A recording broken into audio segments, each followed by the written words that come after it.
Welcome back to Ghost of Radio. Tonight, we return to the golden age of mystery, suspense, and shadows. Dim the lights, settle in, and let the voices from the past take over the night.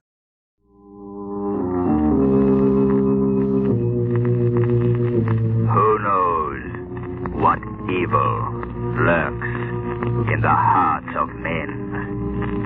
The shadow knows.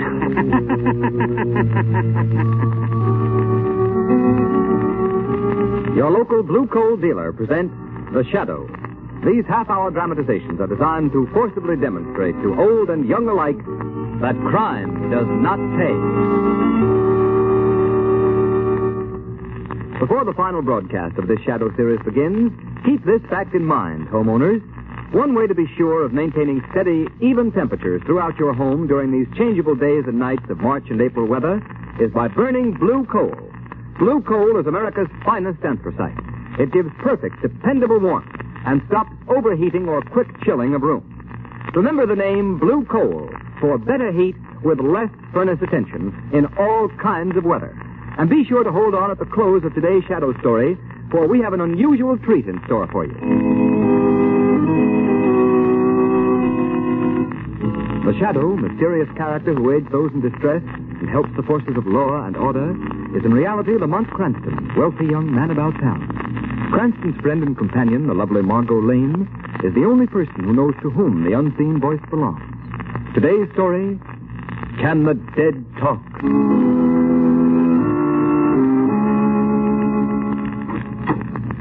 Oh, good afternoon, Miss Lane. Hello, Ames. Mr. Cranston in? Yes, Miss Lane. I want to... Hello, Margot. Hurry up, Lamont. We'll be late for Aunt Eliza's big charity benefit. She's been working on it for the last 6 months. Now, come on. Oh, all right. Get my coat, Ames, please. Yes, sir. Honestly, Lamont, you're acting like a little boy who doesn't want to go to dancing school. You'll probably enjoy it. This man Bolton is supposed to be very good. Margot, I don't like mind readers. He isn't a mind reader. He calls himself a mentalist. Now, it means the same thing to me. Well, I understand he's fascinating. When he's not performing on the stage, he goes around exploding the myths of haunted houses and things like that. He doesn't believe in ghosts. Oh, my... Your coat, sir. My coat? Oh, yes. Thanks. Listen, Margot, I've got to be back at 6 o'clock. There's a polo match at the Armory tonight. Yes, I know. I've got a front row seat. And you needn't act like such a martyr. If I can spend the evening watching you trying to break your silly neck playing croquet on horseback, it won't hurt you to go with me this afternoon and have your mind improved. Deliver me from a logical woman. Very well. Lead on, Macduff.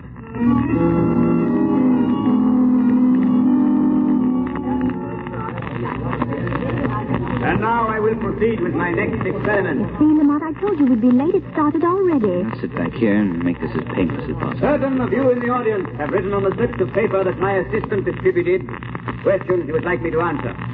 Now, if you will concentrate on what you have written, I will try to get these questions by thought transference. But remember, you must concentrate. I must be in complete accord with your thoughts. I get the initials, E.K. Someone with the initials E.K. wants to know the date of her marriage.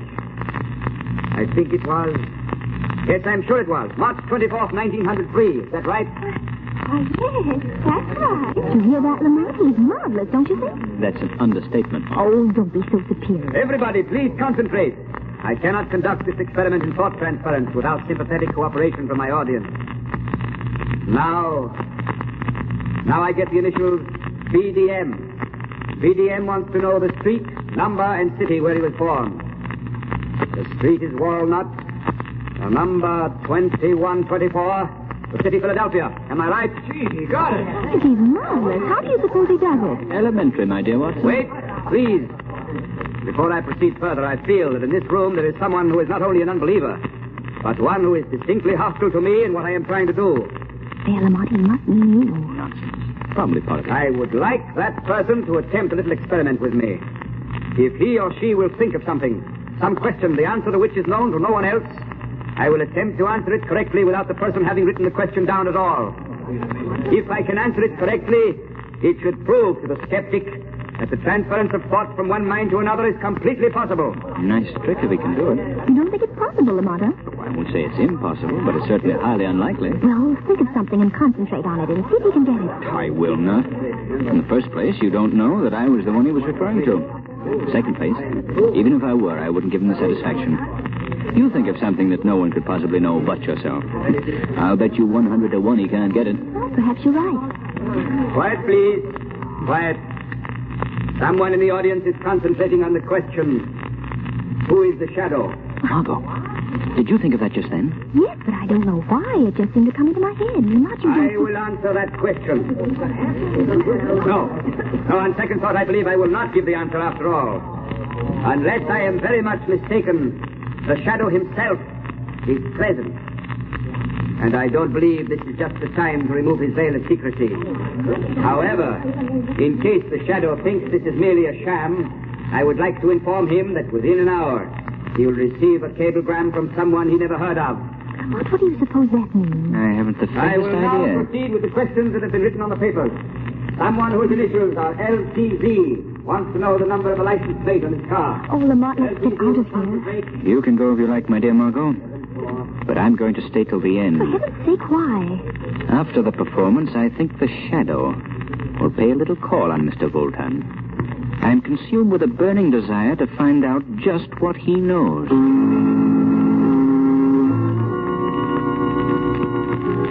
Close the door, Emile. I wish to dress. Yes, master. Remove my boots. Yes, master.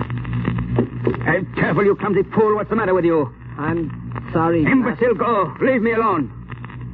Yes, master. I will. Well, what's the matter? Master.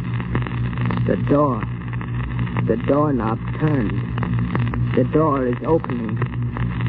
But the hall is empty. Ah, good afternoon. Won't you come in? Have you gone mad, master? There is no one You here. are wrong, Emile. There is someone here. But I see no one. Of course not.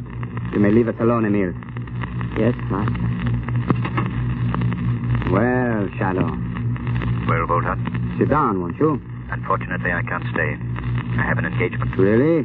Perhaps your engagement is with that well-known clubman, Mr. Lamont Cranston. Is Lamont Cranston a friend of yours? No, matter of fact, we've just now met. Interesting. True. Why beat about the bush, Shadow? I know perfectly well that you're Lamont Cranston. Are you sure you haven't got me confused with someone else? Quite. Of course, at the moment, I admit I'm unable to see you, owing to a trick of visual hypnotics, which it is hardly worth my while to combat. However, your charming companion this afternoon, Miss Lane, wasn't it? Let her mind dwell on the subject quite intensely. Her thought waves were unmistakable. On second thought, I find I can spare you a few minutes, Voltan. Good. My respect for your powers is increasing momentarily. Well, now that you know, what are you going to do about it? I haven't decided yet. Remember, I and I alone know that Lamont Cranston and the Shadow are one and the same, with the exception of your friend Margot Lane. Of course, you realize how much your life would be worth if the underworld should ever learn that you are the Shadow. I have a rough idea. And yet that would be a pity. To terminate so unceremoniously the brilliant capabilities of one who, as the Shadow, is known and feared throughout the world. Just what are you getting at? Let me tell you a little story, my friend. Did you ever hear of Anton Proskovai? Anton Proskovai. The famous anarchist who at one time or another was kicked out of every country in Europe? That's the man. Well, the last I heard of him was some 10 years ago, when he was sent into exile.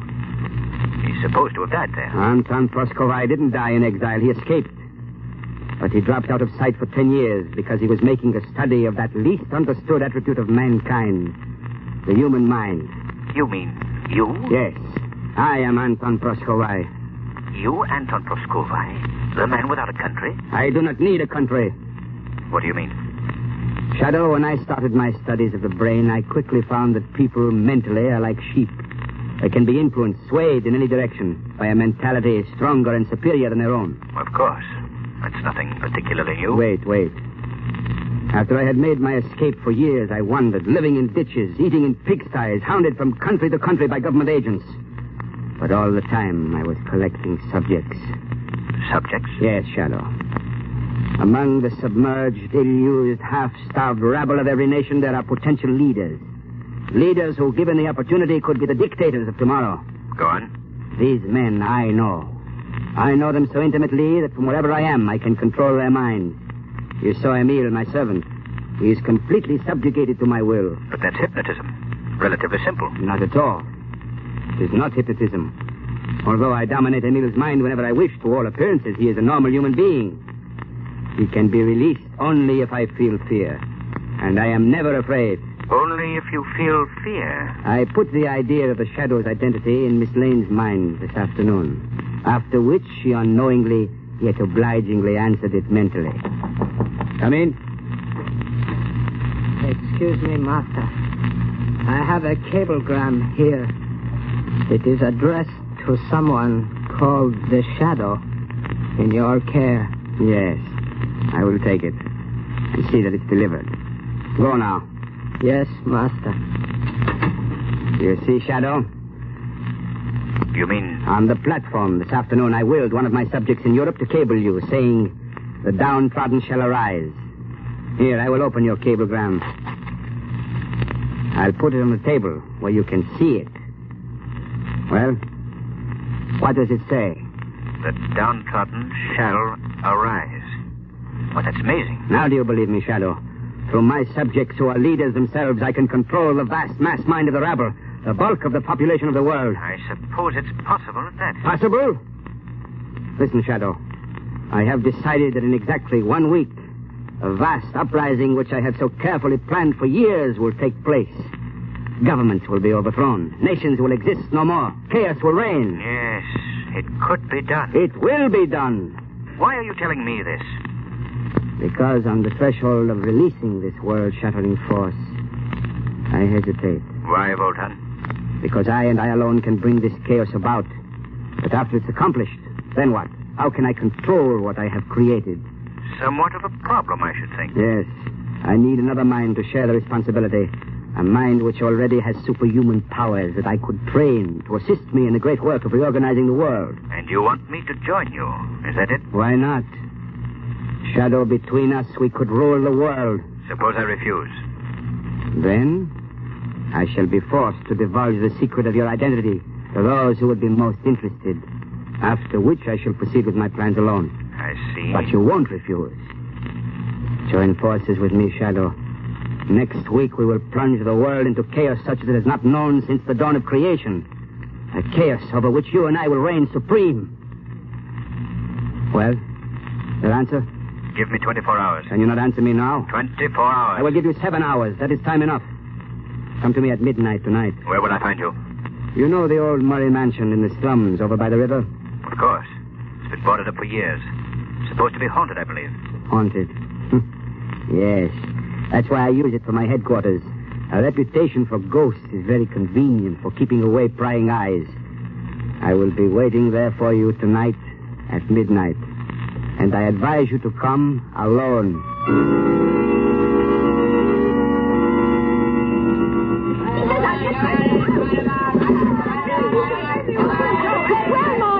Lamont is really distinguishing himself tonight. I never thought that's right. I wish he wouldn't take such chances. He's not taking any more chances than we are, sitting down here in the front row. We put you pretty close at these indoor polo matches. Close? Honestly, Margot, any minute I expect to look up and find a horse sitting in my lap. There goes Lamont again. He's got the ball. No, the batsman is riding him off. What happened? Oh, Evelyn, what happened? I don't know. I think Lamont's pony must have stumbled. Lamont's fallen off. The pony's running loose. Lamont's still on the ground. Here, help me over this barrier. I'm going to. Oh, my goodness, I hope that... Hey, stand back. Come there. Get a doctor. He may be badly injured. Here, you don't... Oh, Evelyn, he's hurt. He's lying there so still and white. Lamont, speak to me. Margot, now take it easy. Here comes Dr. Carlson. Oh, thank goodness, he's Lamont's doctor. All right, stand aside, please. I'm a doctor. Oh, Dr. Carlson, thank God you've come. Do you think Lamont's hurt badly? And I can't tell yet. I'll have to examine him. Well, what is it? Tell me, can't you? Miss Lane, I'd rather do anything in the world than tell you this. Oh. Lamont Cranston is dead. Oh.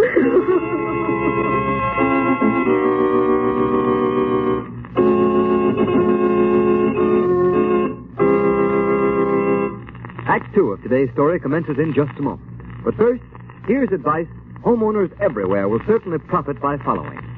Your nearest blue coal dealer has a real bargain for you. It's the John Barclay Summer Conditioning Service, a thorough cleaning and checkup job that'll put your heating plant in perfect shape for next fall and save you money on your fuel bill. This summer conditioning service includes cleaning all inside and outside surfaces, cleaning and reassembling the smoke pipe, and sealing all openings at joints where the pipe joins the chimney. This service also includes a thorough check of all dampers, valves, pipes, and grates, plus the painting of all doors and surfaces. In fact, it gives you over 10 vital money-saving jobs that will improve the efficiency of your furnace, all for the price of one. It's worth $12 and a half, yet it only costs approximately $5 for the average size home. So next month, or whenever you decide to let your furnace fire go out, get in touch with your nearest Blue Coal dealer. Let him give your home heating plant, whether it's steam, warm air, or hot water, a thorough summer conditioning. You'll save time, trouble, and money in the long run. And remember, too, if you want steady, more dependable heat in your home throughout the changeable weather of early spring, order Blue Coal. You'll get better heat with less furnace attention.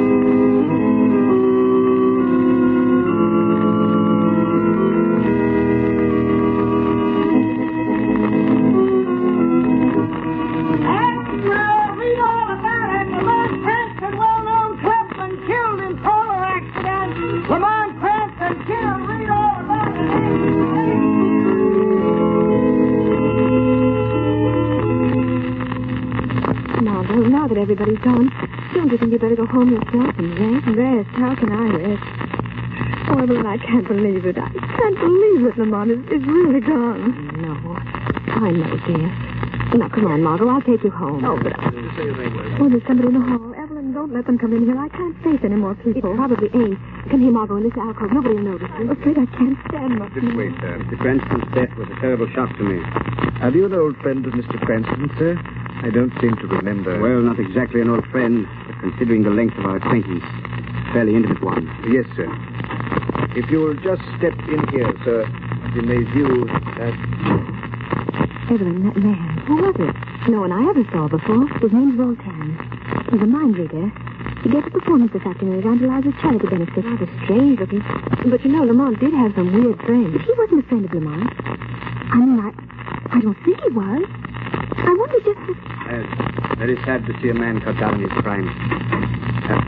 I beg your pardon. Miss Lane, isn't it? Why, yes. I thought so. May I tender my sympathy, Miss Lane? Thank you. I know how you must feel. Great pity. Cranston had a future. Possibly a greater future than even you suspect. Well, what's done is done. I must be going now. I beg pardon, sir. I can find my way out. Oh, no, Margot, darling. Won't you please let me take you home? Ames will take care of everything here, won't you, Ames? Yes, miss. I'll get your things. All right, Evelyn. I suppose there's nothing more I can do tonight. I'll go. Good. And I'm going with you, just to be sure you get there.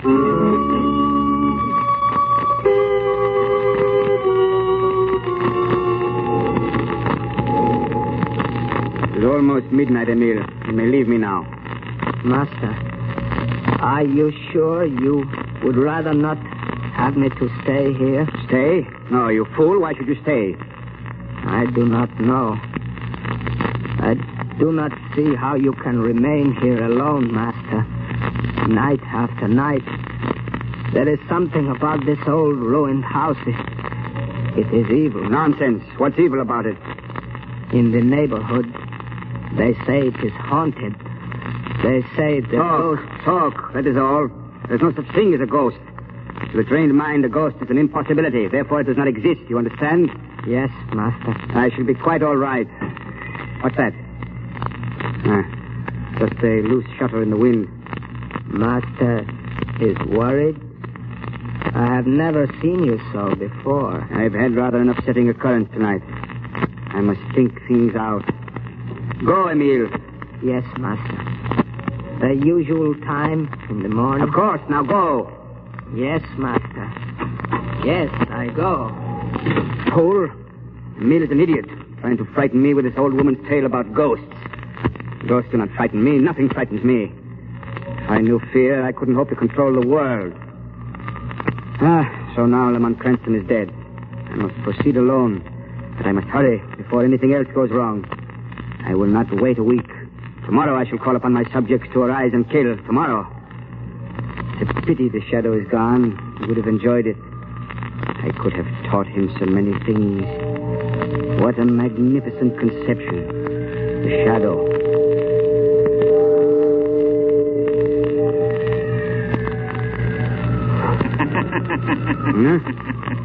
What was that? I could have sworn I heard someone laugh. No.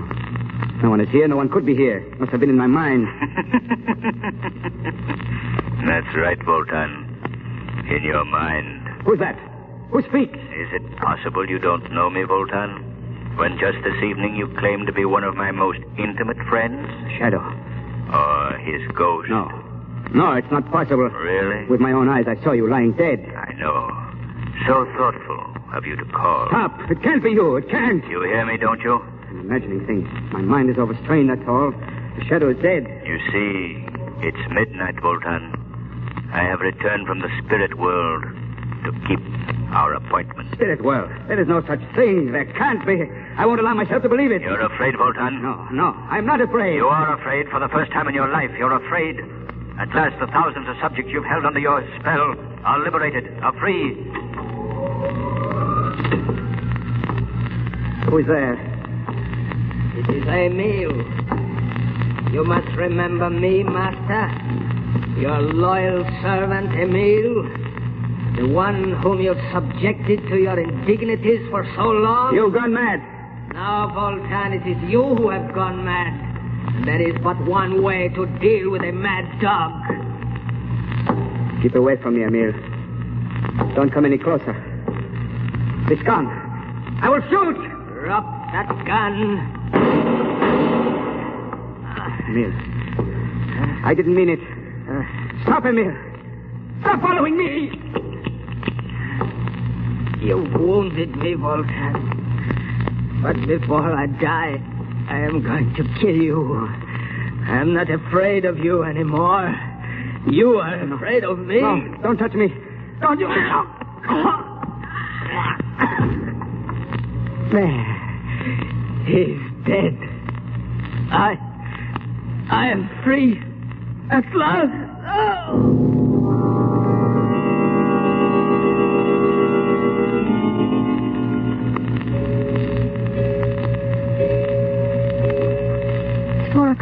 It'll be dawn soon, Margot. I'm all right now, Evelyn. Why don't you go home yourself? You don't need to stay with me anymore. Well, if you're sure you're all right. Oh, of course I'm all right. I'll take a sedative and go to bed. Good, and get some rest.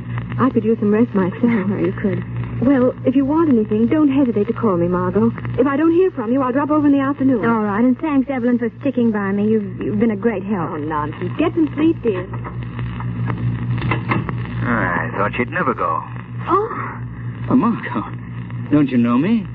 Well, Lamont, I must be dreaming. No, you're not dreaming. I'm here. But, well, you were killed. No, I wasn't killed, Margot. Oh, Lamont. But I don't understand. I saw you lying there so cold and still. It was a trick, dearest. A matter of suspended animation. I wasn't even hurt. Well, then how... It's quite a common trick in India, and it's been done in this country on several occasions. I've never had need to use it before.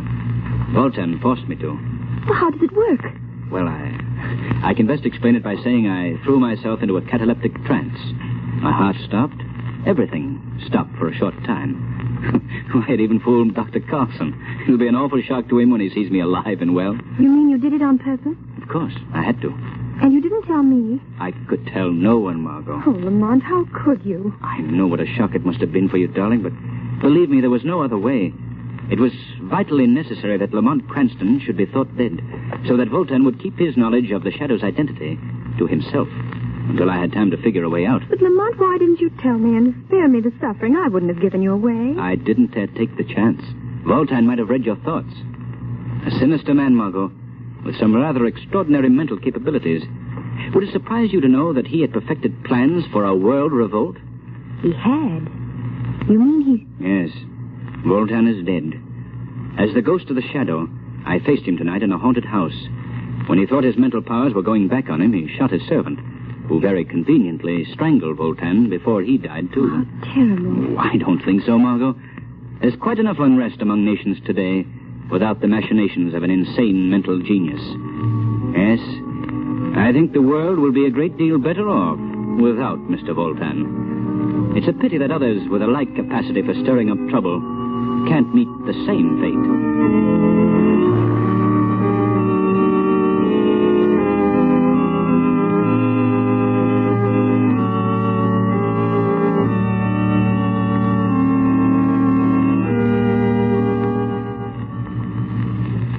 And now, friends, we have a real treat in store for you. I want you to meet two grand actors. Our stars, Margot Lane, who in reality is the charming Agnes Moorehead, and Lamont Cranston, who is known in real life as Bill Johnstone. Thanks, Ken. Well, Margot, I should say Agnes, I know you'll agree with me that it's been a great privilege for you and me to have played the roles of Margot Lane and the Shadow for the past 6 months. Yes, it has, Bill, and it's been a lot of fun besides. I can't begin to tell you how much I've appreciated being with the Shadow during his exciting adventures.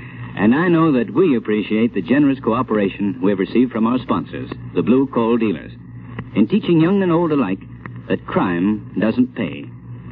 If we succeeded in driving home that moral, then we'll have accomplished our purpose. As Ken Roberts has told you, ladies and gentlemen, this is our final broadcast of the winter season. But we sincerely hope to be back with another series in the fall.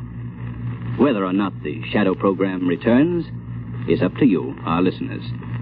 In the theater, you know, we actors can tell by the applause if the audience enjoys our efforts to entertain them. But in radio, the only way to know whether or not the audience enjoys the entertainment is by their purchases of the product that makes the program possible, or by their personal approval to the sponsors.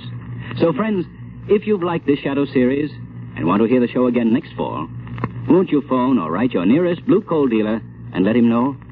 Your purchases of blue coal and your phone calls to the blue coal dealers will indicate to them whether or not they should bring you the Shadow program again in September. And now, on behalf of our entire cast, hearty thanks to you again for your loyalty to our show and your support of Blue Coal. Goodbye, Bill and Agnes, and we hope you'll be back again in the fall. And friends, remember that you can continue to thrill to the adventures of the Shadow during the summer months by getting the Shadow magazine at your local newsstand. This is Ken Roberts saying goodbye.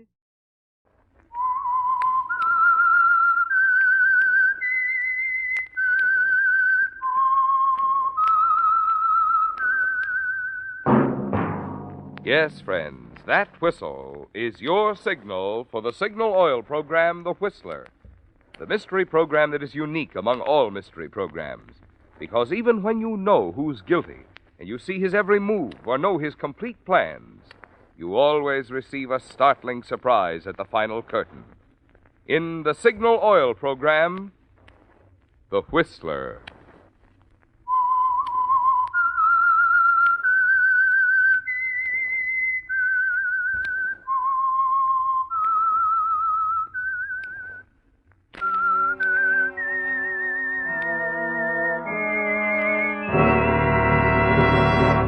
I am the Whistler, and I know many things, for I walk by night. I know many strange tales hidden in the hearts of men and women who have stepped into the shadows. Yes, I know the nameless terrors of which they dare not speak. Yes, friends, it's the Whistler for tops in entertainment. And for tops in gasoline quality, it's Signal. It takes extra quality, you know, to give you extra mileage. And Signal is the famous Go Farther gasoline. So look for the Signal circle sign in yellow and black that identifies friendly independent signal stations from Canada to Mexico. And now the Whistler's strange story. Man on the Roof. Eddie Welch was a young man who enjoyed his work. Yes, he loved every moment of it, as he sat before the microphone in the booth high on the roof of Crandall's department store, his voice booming out over the public address system, directing the attendants, the movement of the automobiles in the parking area below.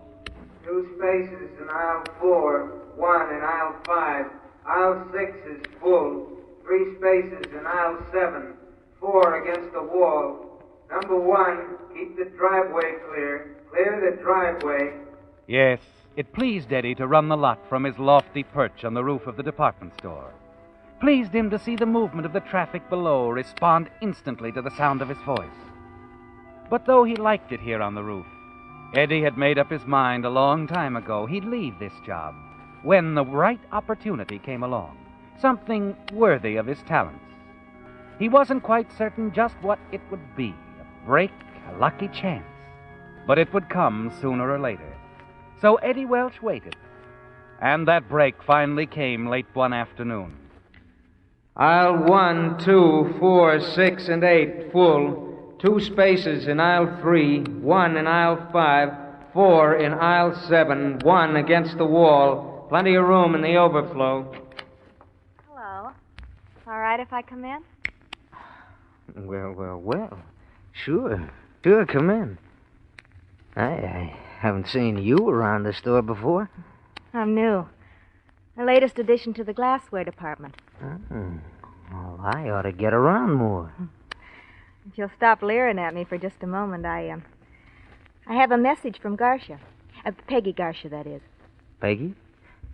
Oh, yeah. It's about a date tonight. Something came up, said to tell you she can't make it. Can't, huh? Well, I didn't really think she would anyway.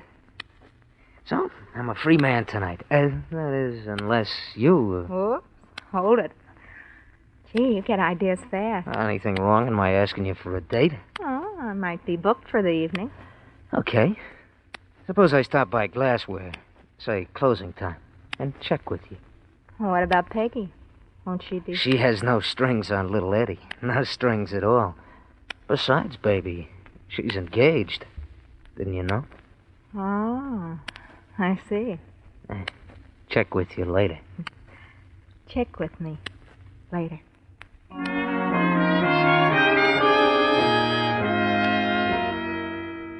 You watch her as she walks away and disappears down the stairway. Then your eyes swing back over the parking area. You notice the empty spaces in each aisle. Then as you reach for the mic switch again, something you see stops your hand in midair. Against the far wall, you see 2 men struggling between the parked cars. You reach for the binoculars and train them on the scene in time to see one of the men fall back. His head hits the car bumper and he doesn't get up. Quickly, the other man jumps into a car, a light green convertible, and drives away. An instant after you've jotted down the license number, you pick up the phone and call downstairs. Operator. Now, this is Eddie Welch on the roof. Look, get one of the store cops out to the parking lot right away. What's wrong? There's a man stretched out on the ground near the back wall. I think he needs help.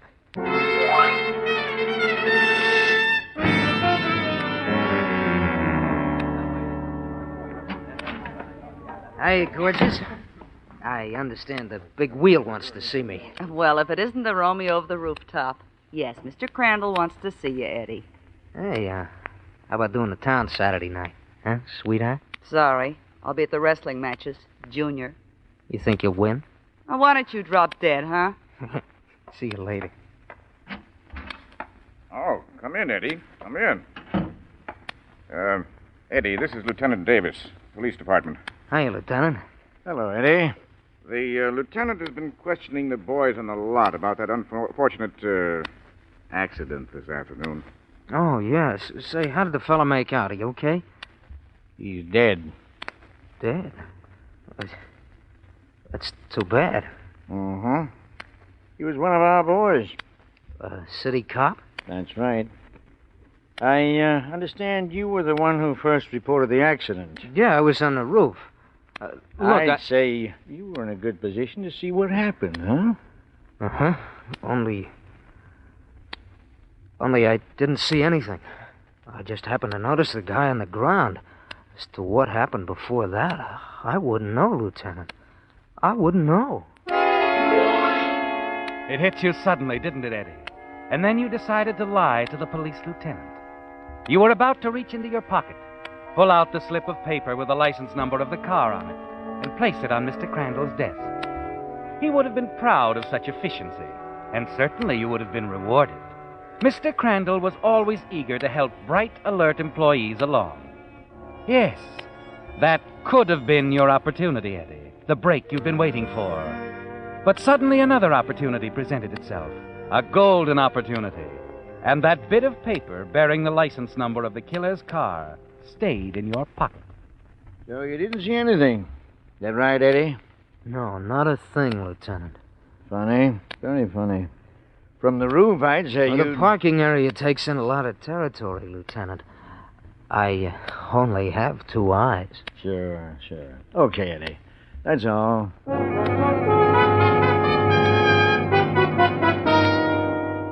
You're excited, aren't you, Eddie, as you leave Mr. Crandall's office, anxious to make plans. You tell yourself you've got to move cautiously. Think it all over very carefully. Your first problem is to contact the driver of that new, expensive-looking green convertible. You think about it for a long time, and it's still on your mind the following day during your lunch hour as you walk across the parking lot with Joan, the girl you met on the roof. Eddie, what are those fellas doing? Huh? Over there. They seem to be taking down the license numbers. Oh, that's right. You're new here. And they work for the store. Check the license numbers with the Motor Vehicle Bureau. Find out who the car owners are. Well, what's the idea? A survey of some kind. Find out where the customers come from. Help select the districts their advertising seems to pull the heaviest. Well, what's the matter? Nothing. Nothing. Look, Joan, why don't you run on ahead? I want to talk to one of the boys. Okay. See you later. Thanks for the lunch. Hi, guys. Oh, hello, Eddie. How's the boy? Fine. Hey, look, do me a favor, huh? I got a license number I'd like to slip into that list. Check it for me. Oh? That's, well, there's a babe who comes in here regularly. I got to talking to her a couple of times. Very friendly type and very cute. Oh, I get it. She's kind of coy, too. Won't give you her name or phone number, but she does have a car, and cars have license plates. I got it. Yeah. Sure, I'll be glad to help you out, Eddie. I'll let you know in a day or so. Swell. Hey, with the right sort of break, does this deal show much promise? Who knows, guys? It might be what I've been waiting for. All my life.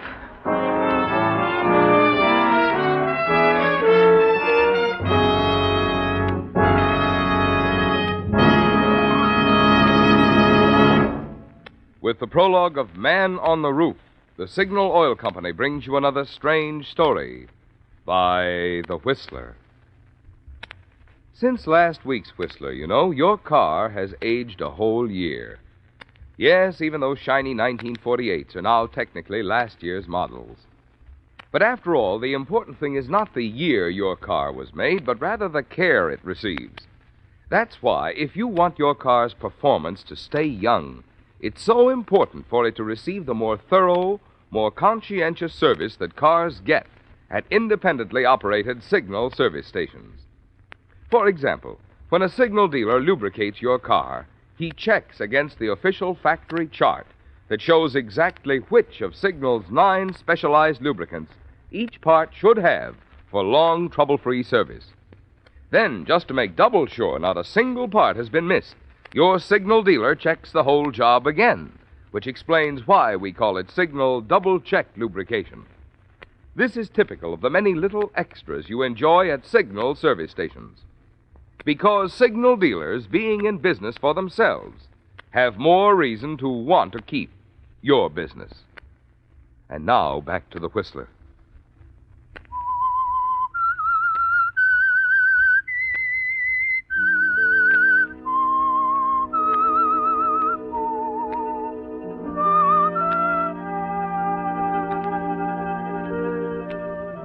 You're not sorry, are you, Eddie?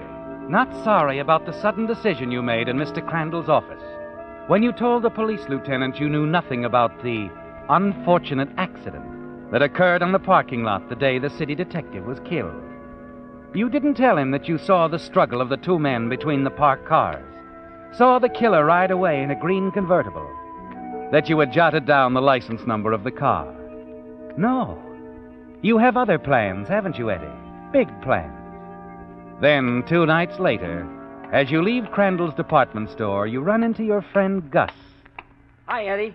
I checked that dame's license number for you. Oh, did you? Swell. Yeah, the car's registered to a guy named Merrick. Alton Merrick. Maybe her boyfriend, huh? Too bad, Eddie. He could be your old man, Gus. Oh, sure. Who knows? Anyway, that's who the car belongs to. Alton Merrick. It's 100 Weatherby Place. Yeah, it's in a nice neighborhood. Uh-huh. Thanks, Gus. You've been grand, boy. Just grand.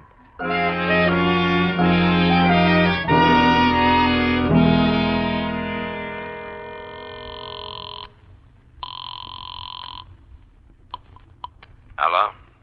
Mr. Merrick? Alton Merrick? Yes. Who's this? The name isn't important. I'm just the guy who happened to be around Crandall's department store the day that city cop was killed. Still on the line, Mr. Merrick? Yes. I thought maybe I could do you a big favor. Like keeping my trap shut. You follow me? I don't know what you're talking about. Okay, suppose you come around to the Blue Hat Bar tomorrow night, 8 o'clock. I'll be waiting. Why should I come? Be there, pal. The Blue Hat, 8 o'clock. And wear that same checked coat you had on the other day, huh?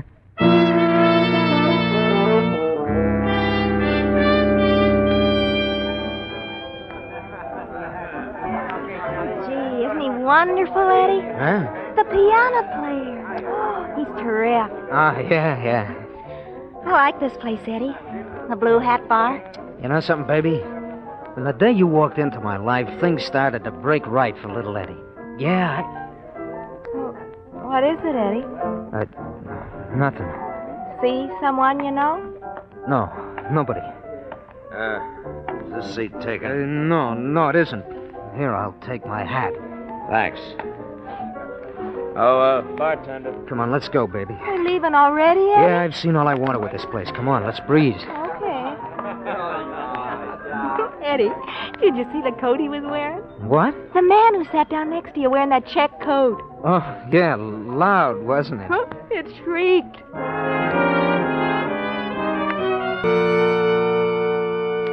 As you make your way out of the bar, the panic that swept over you a minute ago has left now, hasn't it, Eddie?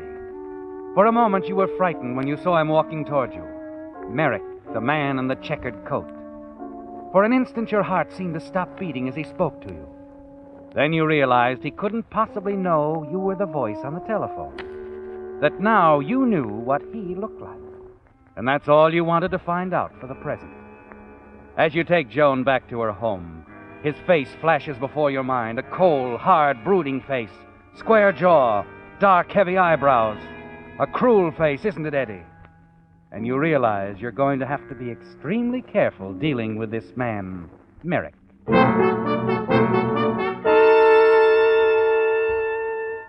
Late the following afternoon, you're on the roof again, directing the flow of traffic in the parking lot below. 3 spaces in aisle 4, 2 in aisle 5, 6 in aisle 6, 3 in aisle 7. No one seemed to 5 notice the break in your voice, Eddie. At that moment when you saw him again, the man in the checked coat, the man you're going to blackmail, standing down there in the lot, staring up at you. Now as your voice drones out over the lot, 1,000 frantic thoughts race through your mind, and you wonder if he knows.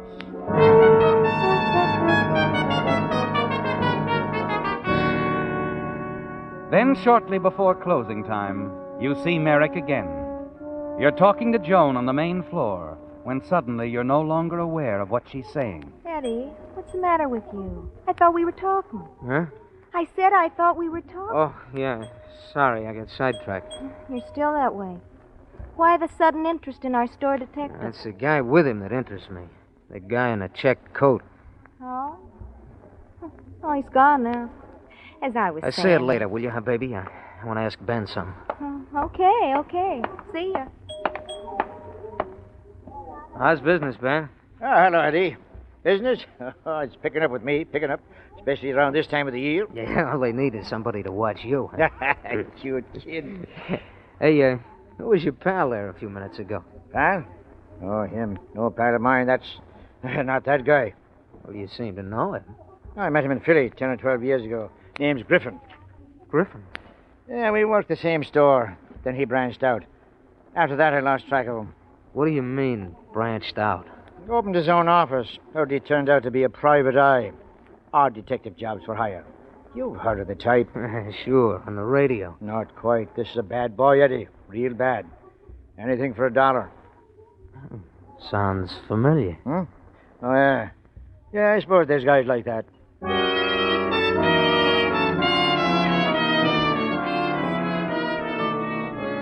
Ben smiles as you walk away from him, doesn't he, Eddie? He doesn't have any idea what's going on in your mind. Just talk, he thinks. But it isn't that way at all. No, Eddie. You're thinking how smart Merrick is to use this man Griffin for his blackmail negotiations. He almost threw you off, didn't he? Making you think that Griffin, the man in the check coat, was Merrick. Another thought occurs to you and sends a little quiver of nervousness along your spine. Merrick must know for certain that you are his blackmailer, Eddie. Yes, and the knowledge could be disturbing enough to make him want to push you off the roof someday.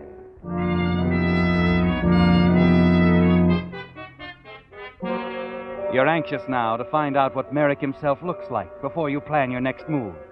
And so that night, you call Merrick's home again. Hello? Mr. Merrick? Oh, yeah. Eddie? Huh? Eddie Welch? You know my name? I know quite a bit about you, Eddie. Even what's on your mind this minute. Yeah, I guess you do. Well, we better get together, talk. Fine, Eddie, fine. The blue hat again? Good enough. Be there tonight. Say, 10 o'clock. 10 it is, Eddie. You're running the show. Huh? Oh, yeah. Don't you forget that. Not me, Eddie. You're trembling as you leave the phone booth, but your nerve gradually returns, doesn't it? Yes, Eddie, the long walk through the night air is good for you. It clears your mind. And soon you feel that you're clicking again, able to handle the situation. You reach Merrick's apartment building a good hour before the appointed time. Wait in the dark entrance of a building across the street. It isn't too long before you see Griffin, the private eye, come out, still wearing the check coat. Then he turns, opens the door of a car for another man. You're certain that he's Merrick, aren't you, Eddie? Now you can be sure you're dealing with the right man. You don't have to keep the appointment. You know what he looks like now, and you won't forget.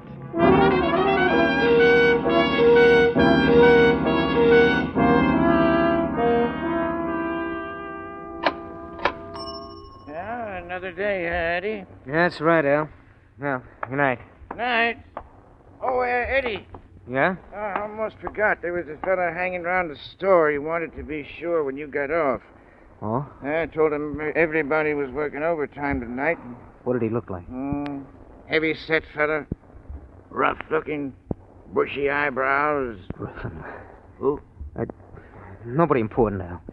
Thanks. Oh, sure. You expect to be followed, Eddie, and you are. And as you also expected, it is Griffin, Merrick's detective for hire, the man Ben thinks would do anything for money. And you know he's working for a man who'd do anything, too. You quicken your step, hurry down the darkened street. Then as you move past an abandoned building under construction... Hey, Welch, wait. Oh, I gotta lose him. You turn, run into the convenient protective darkness of the building, scramble wildly up a set of improvised stairs, and wait, listening.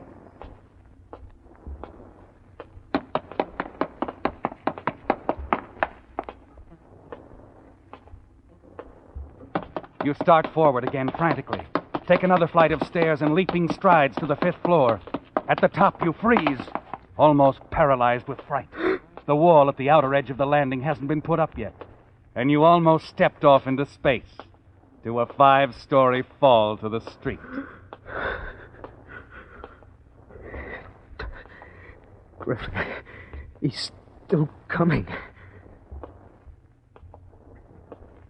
Okay, brother, you're asking for it. You press back into the shadows. Wait quietly, grimly. But he's slowing up, Eddie, moving cautiously. You want to make him come at you fast. Here I am, Griffin. Come and get me. I'll get you, you little blackmailer.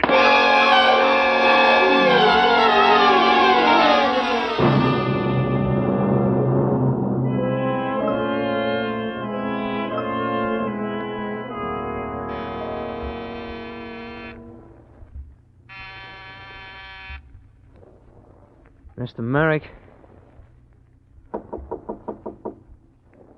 Mr. Merrick, open up.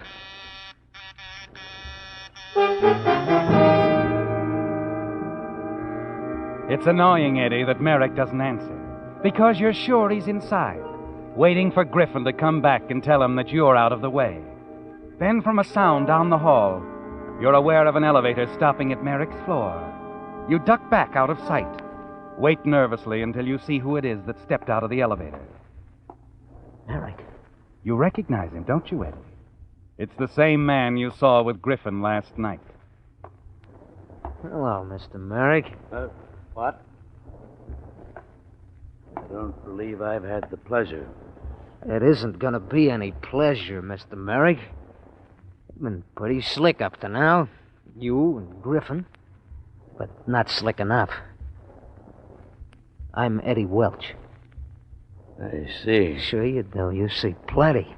Like lots of dough changing hands, huh? That's what I want, Merrick. And I mean lots of it. You're a tough boy, aren't you? Well, we better talk it over. There's nothing left to talk over. Griffin's dead. What? An accident. Too bad, isn't it? Oh, don't you think it's a good idea to invite me in? All right, Eddie. You know you've got me stymied. Come on in.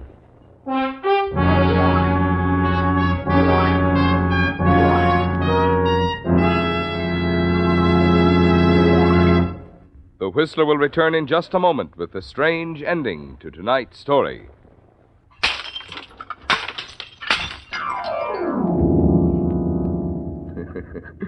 Recognize that noise?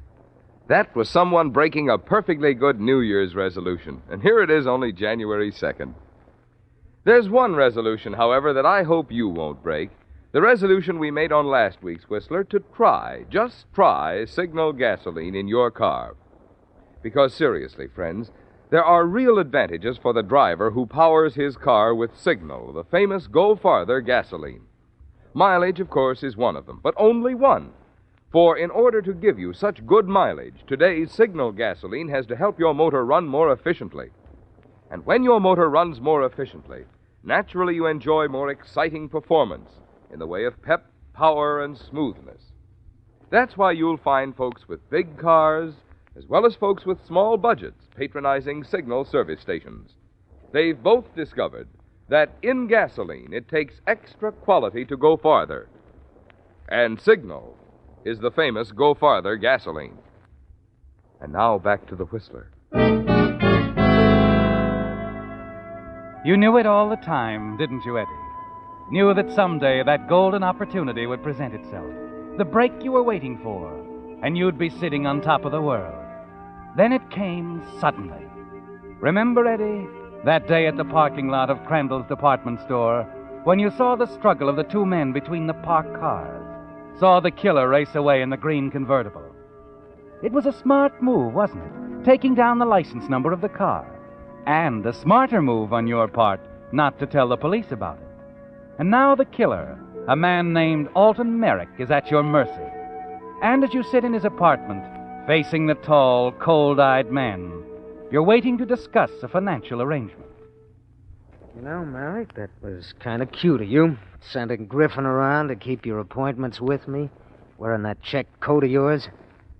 About the same build, too. At the start, I really thought he was you, Merrick. Didn't know what you looked like until last night when I saw the two of you leave the building. Mm-hmm. You know, sending him around to knock me off wasn't such a good idea, Merrick. Not for your pal Griffin. He, wasn't very smart. You took care of him, huh? Let's say he'd still be here if he hadn't chased me into an empty building. You're a pretty smart boy, aren't you, Eddie? Smart enough to tell the police I saw a gent named Alton Merrick kill that city cop in a fight in the parking lot. Unless Mr. Merrick makes it worth my while to forget it. Got it all figured out, huh? Uh-huh. You're wrong about one thing, Eddie. I didn't send Griffin around to see you. Then who? You see, I've been trying to get Griffin myself for a long time. That's why I came here last night, when you saw me with him. We had a lot of things to talk about. Like what? You see, Eddie, my name isn't Merrick. That was Griffin's real name. Griffin and Merrick were one and the same guy. Same guy? But you... My name's Kincaid. Lieutenant Kincaid, Los Angeles Police. And I'm very glad to meet you, Eddie. Very glad.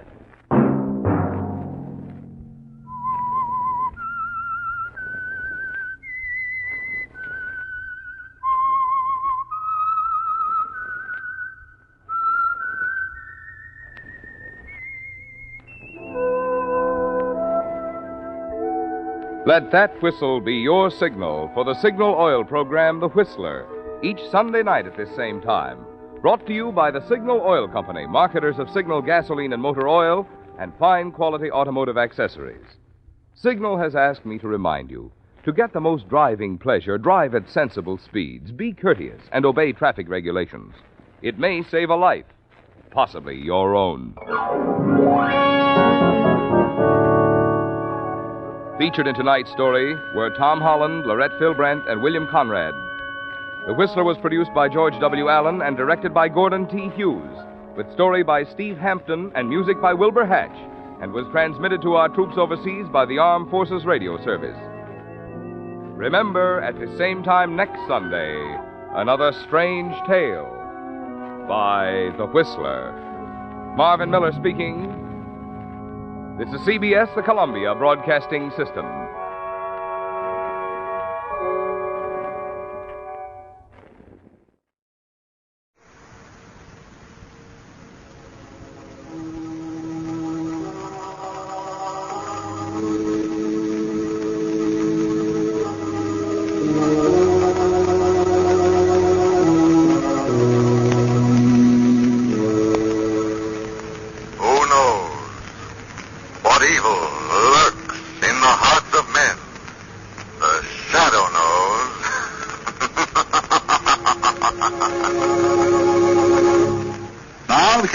Company, producer of salt for every farm and home use, brings you the thrilling adventures of the Shadow, the hard and relentless fight of one man against the forces of evil. These dramatizations are designed to demonstrate forcibly to old and young alike that crime does not pay. In just a minute, today's exciting adventure will begin. And that minute is just time enough to remind you that good food tastes oh so much better when it's properly seasoned with Carrie's brown packaged table salt. Yes, sir, that's true, for Carrie salt is different. Carrie salt is deep penetrating. That's right. Carrie salt is different. Carrie salt is deep penetrating. You see, Carrie salt is extra refined. Its good, pure flavor goes deep down into the heart of food. Yes, Carrie salt always carries the flavor. So, of course, it makes good food taste better. Get Carrie's table salt at your favorite food store in the round black box with a bright red band. It comes either iodized for added health protection or plain. But now, the Shadow.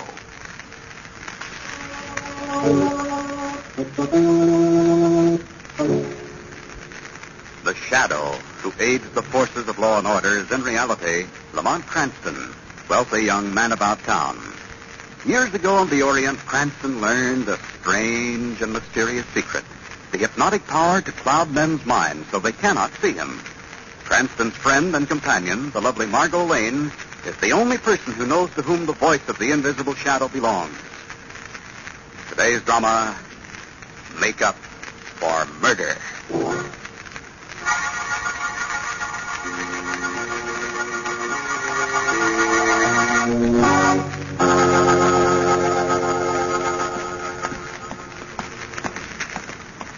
Margot, darling, I hate to have to walk you home so late at night through this part of town. It's pretty gruesome, isn't it, Lamont? I can see now why they call it Beggar's Row. Well, I guess most of the poor beggars in town sleep in these old flop houses. I wonder why Shrevey served up. You told him to come back to the party and pick us up. Well, he probably got a fare that took longer than he expected. Besides, I don't think anyone will bother us in this get-up. You look frightening, darling. Thanks, Angel. You look horrible, too. Well, we should be very proud our costumes and makeup won first prize. Mm-hmm. You know, that was a wonderful idea, holding a hard-time party in a vacant saloon. Yes, wasn't it? Lamont. What is it, darling? Look, there's a man crouched in that doorway. He's got a club in his hand. Hey there, don't move. Well, it's only an old beggar. Oh. Hey, listen, mister, how about leaving the poor old man have a little change, huh? Using that stick for a cane, darling. You heard me, mister. That's a good one. How about leaving me have a little change, says I, to a couple of bums worse off than myself. We're bums in his I'm sorry to bother you, stranger. They call me Soft Shoe. I used to be a hooper, see? That's before I fell and twisted both my legs. Ah, that's okay, Soft Shoe. We all make mistakes. They call me Flipper. Used to be in show business, too, an acrobat, see? Oh. That's why I took one flip too many, you know. Looking for a spot to flop, huh? Yeah. Well, keep away from the graveyard if you know what's best for you. Graveyard? That's what we call Mike's flop house. Ah. There's 10 of us died there in the last 2 months. But I got away in time, see, before it got me. Or what got you, Soft Shoe? Whatever's killing off them other poor bums. It's murder, that's what it is.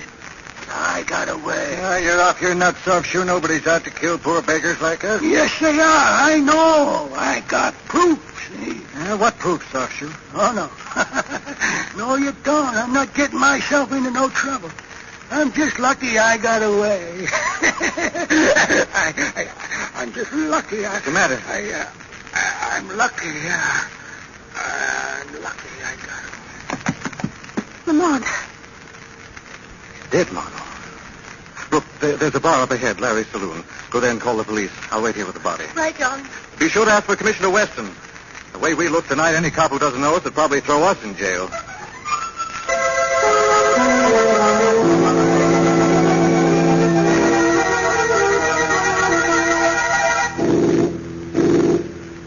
Lamont, why on earth did you insist upon coming down here to the morgue with Commissioner West? I want to have a look at Soft Shoe's body, Margot. Well, are you satisfied now, Lamont? Not a mark of violence on him. But he did say it was murder, Commissioner. These bums always blame somebody else for whatever happens to him, Margot. Any trouble, even death. He said there were other murders in that flop house. 10 in the past 2 months. He said he had proof it was murder. Maybe he had a fight with the owner and got thrown out. Wanted to get the owner in trouble. They're a tricky lot. They all live on pipe dreams. Soft Shoe was afraid of something real. If you'd seen him, heard him... All right, Lamont. Wait till we get the coroner's report and we'll see. Can I drive you and Margot home? You can take Margot with you. I think I'll try and find that flop house Soft Shoe told us about. Darling, why don't you wait until we see what the coroner says? Got a funny feeling that Soft Shoe is telling the truth. I know, Commissioner. You think I can't resist playing detective, especially in this get-up. I understand, Lamont, and if anything should come to light and you need help, well, you can count on me. By the way, what did you say was the name of that place? Mike's Flop House. Better known among us bums as the Graveyard.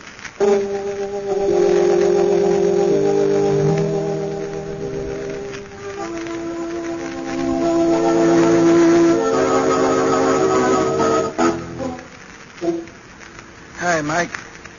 Got a bed for tonight? Huh? How'd you know me?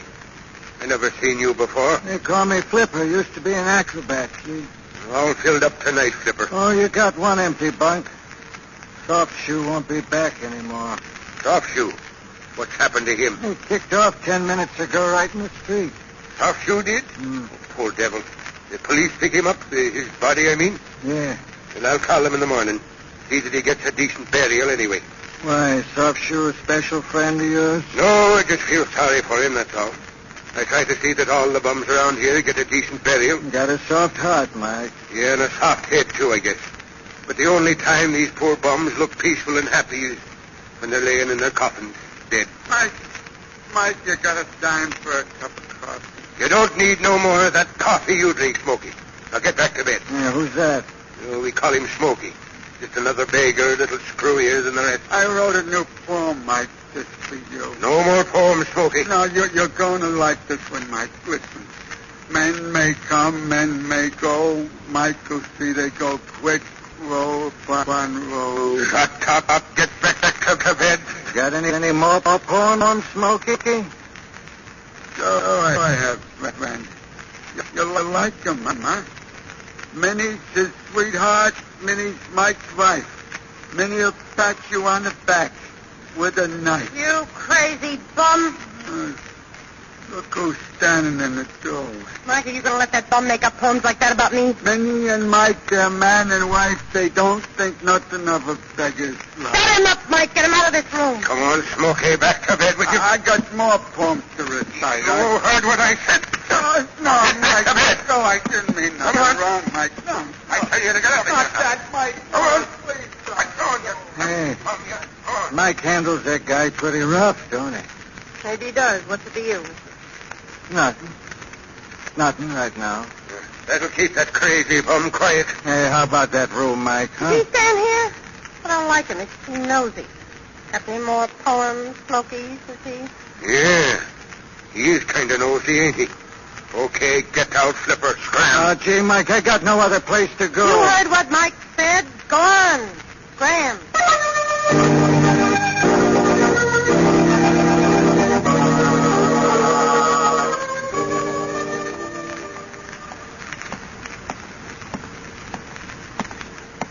Lamont, is that you?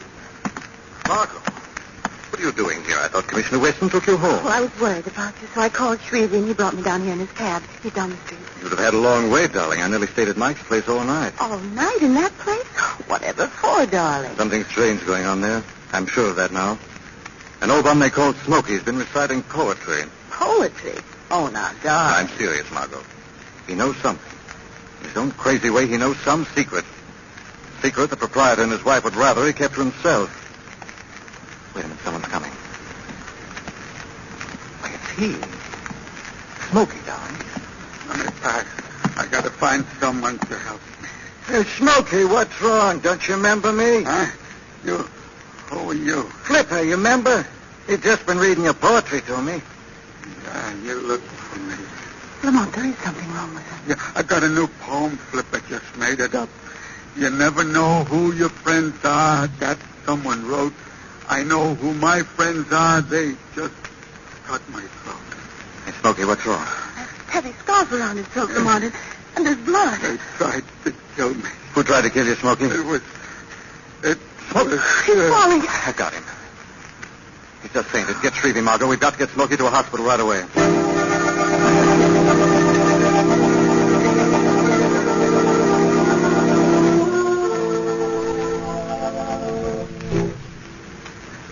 Come on, darling. We can go up and see Smokey now.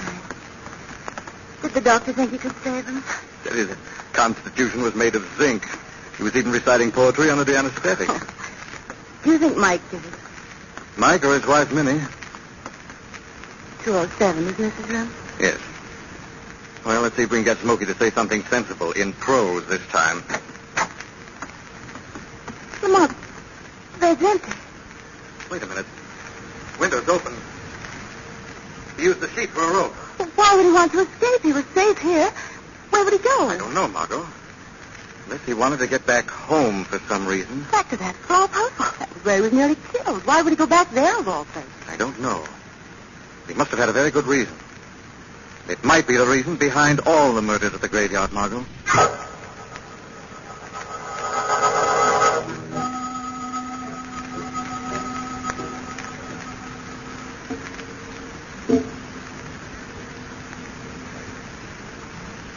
Quiet now, darling. See if we can slip in the front door without being seen.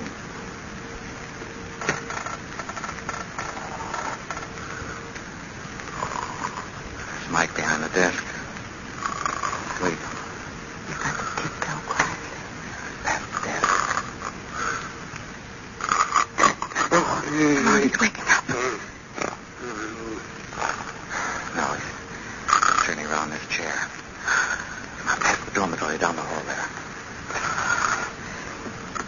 Sleeping as innocently as though he didn't know that Smokey had his throat cut. Maybe he doesn't know, Margot. It looks like a light coming from under the door at the end of this hall, darling. We can just get past this dormitory without waking any of those men in there. Yeah. Take it easy. So far, so good. There is a light in that room, Lamont. Yes. The door's open part way. We can open it the rest of the way. The room's empty, Lamont. So it seems. Must be Minnie's room. Look in that dresser with her. Wait, Margot. Somebody's in here. Sounds as if it's coming from that closet door. Might be Smokey hiding in there. Or the killer. Keep that, darling. I'm going to open that closet. Now. Mine. It's all mine. You can't have any of it. Smokey, put down that bottle. It's mine. Every bottle filled with money. Okay? Thousands. Thousands. It's all mine. Lamont, stop. Smokey, stop it. Let me go. I know I'm dying. But when I go, I'll be buried right. No potted field. I'll have a fancy casket. Flowers. I'll have a fine funeral. Smokey, you've got to go back to that hospital. Now, come along. You keep away from me. You come to get my money. I'll kill you before I let you take it from me. Look out, Lamont. He's coming toward you with that broken bar. Smokey, I've come to help you. You come to steal my money. But you won't. I'll cut your throat, too.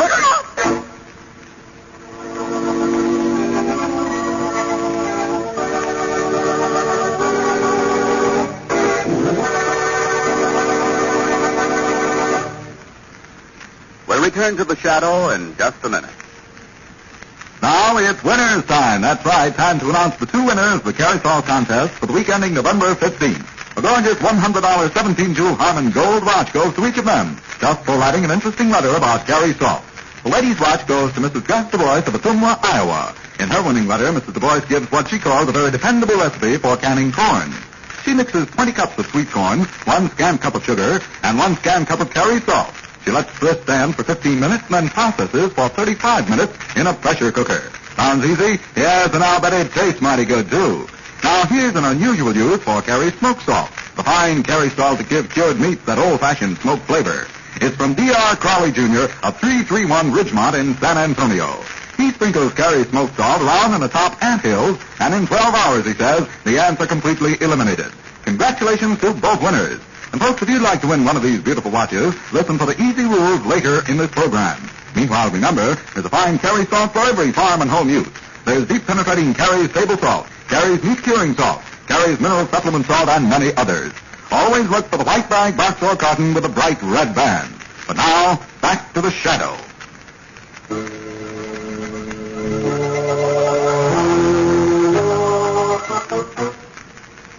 In their attempts to solve the mystery of the strange deaths in a flop house on Notorious Beggar's Row, Lamont Cranston and Margot Lane find themselves in the room of the owner's wife. And here they find the latest victim, a beggar named Smokey, who attacks Lamont with a broken bottle. Lamont, he's got your cheek. It's bleeding. He's got his arms now. I'll kill you. I won't let you take my money. I'll have a good burial. I'll see I'm buried right. Not like the other bombs. Smokey. You'll have a good burial, all right, Smokey. He's dead. Yes, darling. What a shame. He might have lived if he hadn't come back for this money. Fortune here, Margot, in these bottles. What? Someone coming down the hall. A woman's footsteps. Minnie must be coming back. We've got to get out. I want you to go, darling, quickly down that fire escape. What about you? Don't worry about me. Minnie won't see Lamont Cranston. It'll be the voice of the shadow who greets her.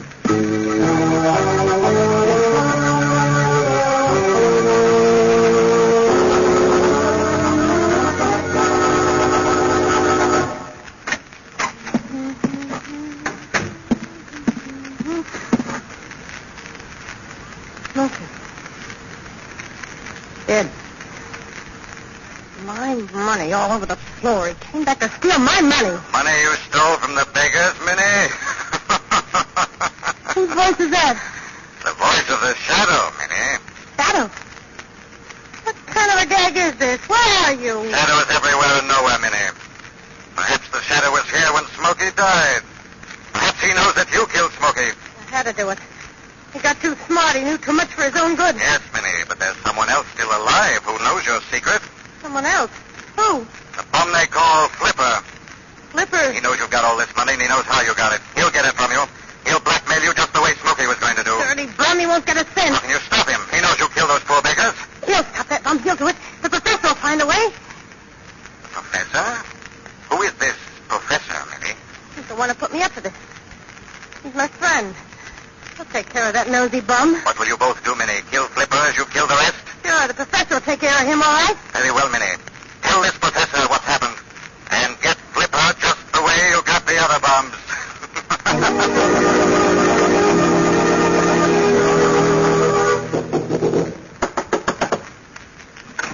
Let me in, Professor, quick. Well, Minnie, my flower, what are you doing here in my workshop at this time of night? There's something I got to tell you, Professor. Well, you're under, my precious. Wait, I'll light a lamp. No, never mind about the lights. Listen to me. My cherub, you're trembling. Listen, a voice just come to me and told me somebody knows we killed them beggars and stole their money. A voice? Oh, come now, my rose petal. I tell you, I heard a voice. I found my bottles broken and the money all over the floor. The voice said that a bum named Flipper was going to blackmail us and get our money away from us. Come, sugar, you're just imagining things. I heard the voice, I tell you. Wait.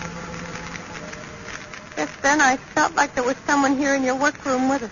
Your nerves are just done, eh? What was that? What are you talking about? Your work table just moved. Then I could swear. How could it, Tulip? You don't see anyone, do you? No. Maybe I'm just jumpy. I guess that voice kind of left. Professor, look. Those little bottles on your shelf, they just moved. Well, it must have been just the wind. See? Just blew the door closed. Yeah, but I heard somebody laugh. You're imagining things. I do say, Blossom, this is odd. What's odd, Professor? I know I had 8 bottles of my stuff on this shelf tonight. Now it seems there are only 7.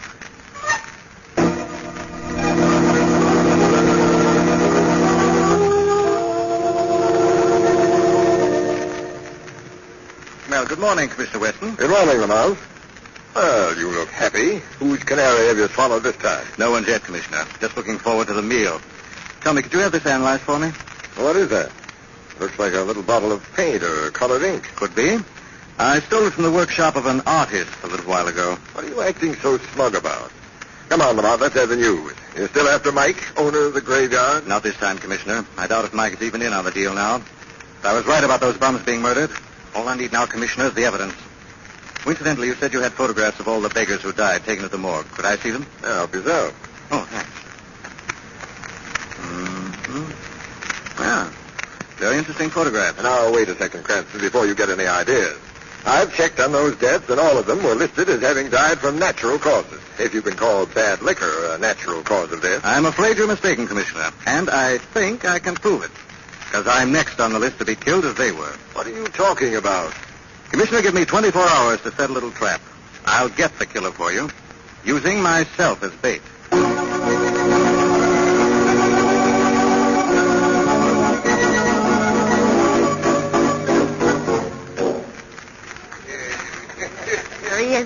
There he is, Professor, that Flipper guy. Control yourself, Precious. We'll pick him. What are you going to do? Give him the usual routine. Works on the others, should work on him. Well, good evening, stranger. How about a drink with us? This is my natal day. What's a natal day? My birthday, stranger. Oh, yeah? I'm called Professor. And what may your name be? My name may be Flipper. That's good enough for us. 3 shots, bartender, 1 double. I don't need nobody to buy me a drink. Just for friendship's sake, friend. There's nothing like friendship in this world today. That's right. We all need to be friends. You've got something there, lady. We all need friends. Friends we can trust. Thank you, sir. The double shot to me, bartender. Well, here's to friendship. How about it, brother? To friendship, the 3 of us. Okay, here's to friendship, the 3 of us.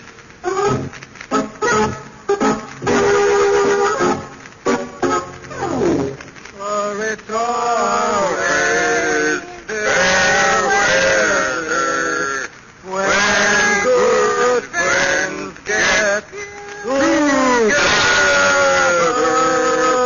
Sit down, Flipper. Sit down. Make yourself at home. Hey, where are we? At my studio, Mr. Flipper. Don't you remember? We got thrown out of the bar. Oh, that's right. They was closing. The professor's got a jug stowed away here. Coming up, my dear. Coming up. Give Flipper another drink. Oh, no more for me, Professor. No more. Hey, it's just a nice little workshop you've got here. Professor's a fine artist. One of the finest in the world. Here are some of my pictures. Yeah. Oh, I wish I had a beautiful picture like that. How would you like me to give one to you, Flipper? Oh, no, I couldn't. He won't charge you a cent for it, will you, Professor? You mean you give me one free? Gladly. Which would you like? Let's see. Oh, I like this one with the swords and the snakes. No. How about this? For friendship, the clasped hand over the cheese. No. No, I think I like this one better, the skull and crossbones. It's not very appropriate, is it? No? How about the friendship design, brother? Okay. Turn your chair around a little, Fletcher. Okay. Get it over quick. I'm nervous as a cat. Now, where would you like it, Mr. Flipper? You like it? Oh, how about right across my chest here? Huh? We usually reserve that space for something much bigger. Now, right here on your arm would just fit here. On the inside of my arm don't show so well there. Hand me the needle quickly, minute. Turn it on. Now, this won't hurt much at all, Flipper. Hurry up, Professor. Won't hurt much either. Oh! Now, let me try the needle on you first, for friendship's sake. No, stop it, minute. Get over him, you crazy bum! Are you afraid of, Professor, dying of blood poisoning like the other bums? Hey, you ain't no bum. What is this? Clever, weren't you, Professor? You got them drunk, offered them the friendship design free, and tattooed them with poisoned ink. Lamont. Good work, Lamont. We saw the whole thing. I think you have all the evidence you need now, Commissioner. Yes, but you won't have me. Lamont, he's grabbed the bottle of poisoned ink. He's drinking it, Professor! Too late. It's too late for me. I'm dying. No! Forgive me my sins. I'm leaving this world. That's right, Professor, but not just now. Say farewell to all my friends. Say farewell. Come on, Professor. Get up off the floor. Huh? But Lamont, he swallowed the poisoned ink. All he swallowed was colored water, Margot. What? I switched the poison bottle earlier this evening.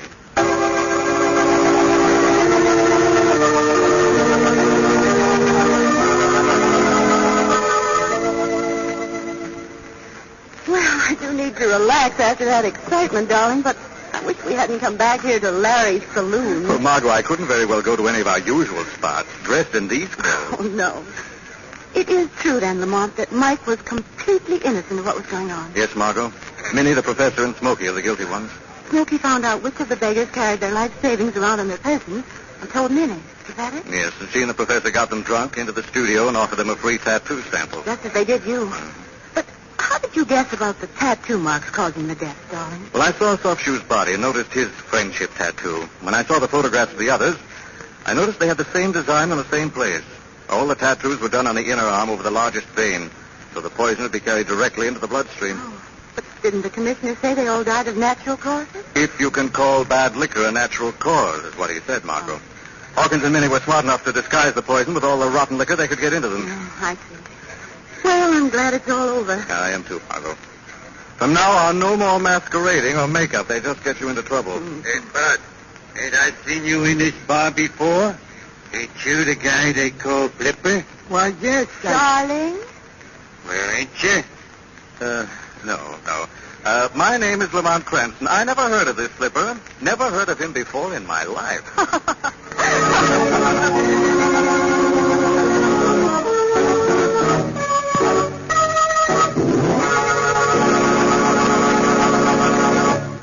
Friends, would you like to win a gorgeous $100 17-jewel Harmon Gold wristwatch? It's easy to do in the Carrie Salt Company's new contest. You bet. Carrie Salt is giving away 2 of these beautiful watches. One man's watch and one lady's watch every week. An easy-to-write, interesting letter will win. Listen to these rules. First, write 100 words or less describing some new and unusual way of using any Carrie Salt product. Second, print your name and address on your entry. Third, mail to Carrie's, Careys, Carrie Salt, in care of this station. That's all. Nothing to buy, no box tops to send in. You can write about deep penetrating Carrie's round package table salt, or Carrie's mineral supplement salt, or any Carrie Salt product. Letters postmarked before midnight Friday will be judged in this week's contest, and winners announced 3 weeks from today. The judges' decisions are final. All letters become Carrie's property. In case of ties, duplicate prizes will be awarded. Remember, the man and woman who write the most interesting letters describing some new and unusual way of using any Carrie Salt product will each win a gorgeous $100 wristwatch. Send your letter to Carrie Salt in care of this station. Better jot that address down now. It's Carrie Salt in care of this station. Mail your letter today. Is copyrighted by Street and Smith Publications, Incorporated. The characters, names, places, and plot are fictitious. Any similarity to persons living or dead is purely coincidental. Again next week, the Shadow will demonstrate that the weed of crime bears bitter fruit. Crime does not pay. The Shadow knows.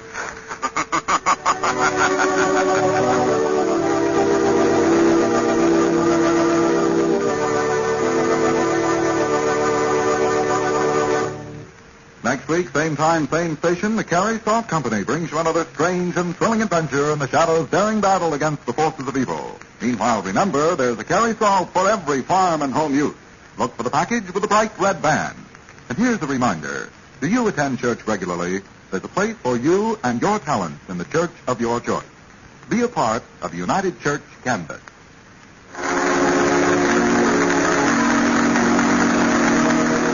This is the Mutual Broadcasting System.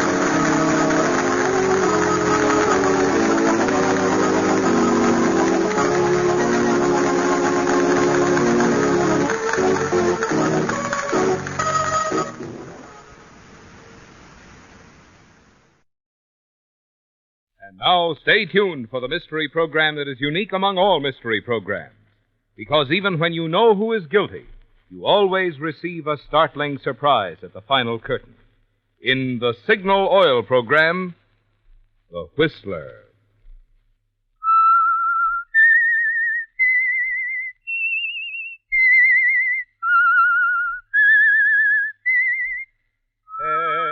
S-I-G-N-A-L. Signal. Signal gasoline.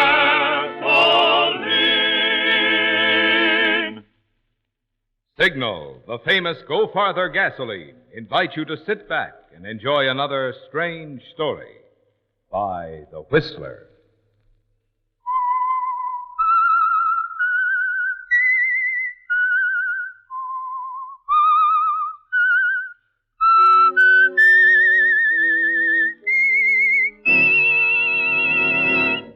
I am the Whistler, and I know many things, for I walk by night. I know many strange tales hidden in the hearts of men and women who have stepped into the shadows. Yes, I know the nameless terrors of which they dare not speak. And now for the Signal Oil Company, The Whistler's strange story. A Matter of Odds.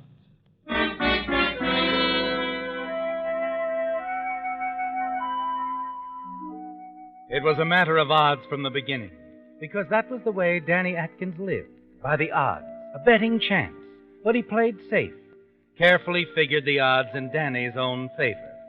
It was that way right now, in a dimly lit back street in Panama City. Danny was carefully following a sailor named Keller, with whom Danny had had several drinks, before Keller left the Seven Sinners bar with a little too much alcohol aboard. Then 2 blocks and an alley later it happens. Up ahead, a dark figure leaping forth, an exchange of blows, and then Danny running forward. I'll get him, Keller. Attaboy, Johnny. Okay, mister, I had enough. Let me go. Try to jump my pal, will you? Let me go. All right, keep your soul. Get him, Danny. Oh, skip it. But I thought that You thought nothing. Here. Your wallet. Are you too tight to see? Oh, now look, Danny. Sure. Look, Keller, I suppose you didn't talk too much back there in the Seven Sinners, huh? Well, I suppose you didn't go big shot, flashing that wad. Look, Danny, we just met. I'm not used sure, to... we just met, and I just saved you 3 months' pay, sailor. All right. So come on, I'll buy you a drink. You're my pal. Yeah, sure. Okay, Keller, I'm your pal. You can just do that. You can buy me a drink. Anywhere you say, pal. Any place in old Panama City.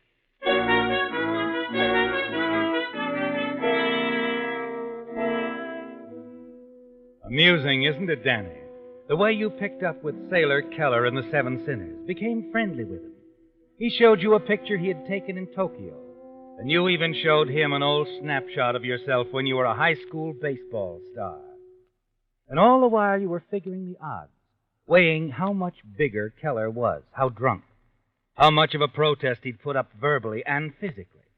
Someone else jumped in, and now you emerge as a hero instead of a villain.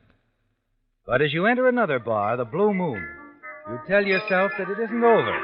Not yet. The Blue Moon here's as good a place as any. I even know somebody in here. Hiya, Francie. Hey, take it easy, Keller. They'll toss us out of here. Hey, who's your friend, Sailor? Danny boy? He's just Danny boy, sweetheart. Don't you go getting too well acquainted. Don't worry. Well, ditto. Hey, I'm not so sure I want to sit at the same table with him. Oh, come on. He's my pal. Just saved my neck. Okay. Here we are. Sure, my pal. Quite an athlete, too. Show Fancy that baseball picture of you, Danny boy. She isn't interested. Go on. Hey, waiter, a round of drinks for my friends here, huh? Joey! Hey, Joey, got a customer for you. Huh? Who's Joey? Ticket vendor. You heard of the National Lottery. Lot of dough gonna be changed hands soon. Oh, sure. Yeah, really. Hello, Francie. Want to buy some tickets? Well, my friend does, Sailor Keller. Oh, Mr. Keller. All right. How many, sir? I'll take a fistful. Joey, a fistful. A fistful? Hey, look, Keller. Relax, Danny. I feel lucky. Give me lots of threes, Joey. Three's lucky for me. Sure, Mr. Keller, sure. How about 3303? Okay. Buy some for the lady, too? Yeah. Oh, gee, That's for thanks. my pal, Danny boy. Oh, no, never mind me. I'm no gambler. I thought you were always figuring the odds, Danny. Didn't we talk about that? Yeah, I said I figured the odds on people, Keller. People, situations. I don't make wild bets. You wouldn't. Okay. It's going to be your loss. Skip him, Joey. But me, give me a fistful of those threes. And waiter, another round for us here for Fancy, Joey, and me, and my pal, my old pal, Danny boy. Oh, you're a sport, Oh, sweetie. look, Keller, you're a sucker. The odds are against you, 50,000 to 1. Pay no attention to him, Against honey. me? Okay, Danny boy, so what? So what? So I'll see you in the morning. Over at your hotel. Anything you say, pal. My room's 214. Right now, I'm going to stay anchored for a while. Me and little Francie. That's right, hon. Oh, I was wrong, Keller. 100,000 to 1 odds. And all against you, all the way. Just bitter. Little old Danny boy is just bitter. Night, pal.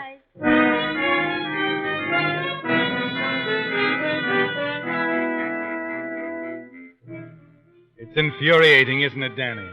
Watching Sailor Keller spend his money so foolishly. Money you'd hoped for. Money that might have taken you back home to the States. But there's very little you can do about it, is there? And the next morning on your way to Keller's hotel, you look into the bar, wondering if he even made it home last night. And then something hits you. A number marked on the mirror in the back of the bar. Number 3303, Keller's number. The winning ticket in the week's lottery. Your mind spins, already starting to figure the odds in still another direction. In his hotel room, Keller is probably still sleeping off last night. A plus in your favor. Keller has a gun, and that's a definite minus. But you decide you must get that ticket, Danny.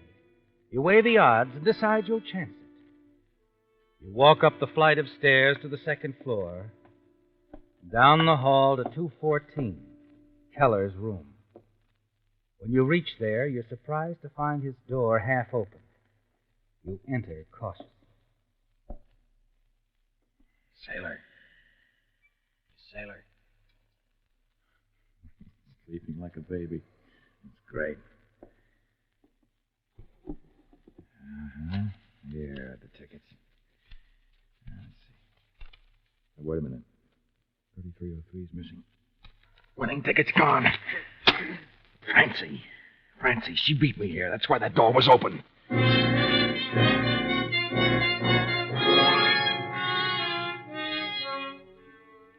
It has to be Francie, doesn't it, Danny? Yes, the girl in the bar last night. It's the middle of the afternoon before you finally find out where she stays and stop by her apartment. Lottery tickets? I don't know what you're talking about. Oh, no, you wouldn't. You packing, Francie? Huh? Going somewhere? Well, yeah, I got a new engagement. I'm being booked into San Francisco. Oh, sure. It's funny, I'm heading that way myself. Yeah?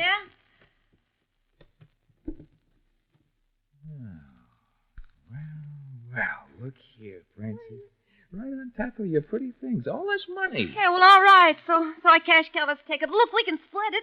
I took it from Keller, sold it to my boss for $30,000. So I see. Thanks for cashing it for me, Francie. What? $30,000 will take me quite a distance. Hey, but you... Oh, poor old sailor. He wouldn't believe me about the odds, would he? Never mind the sailor. He'll sleep all day. Well, look, Daddy, don't take it all. Leave me some of that money. After all, I was the... What? Yeah? Who is it? Me, Francie. Sailor Keller. Open up. I want to talk to you. Keller, what do we do? Come on, Francie. If you don't open this door, I'll blast the lock. He's got a gun. Francie, I'm giving you exactly 10 seconds. No more.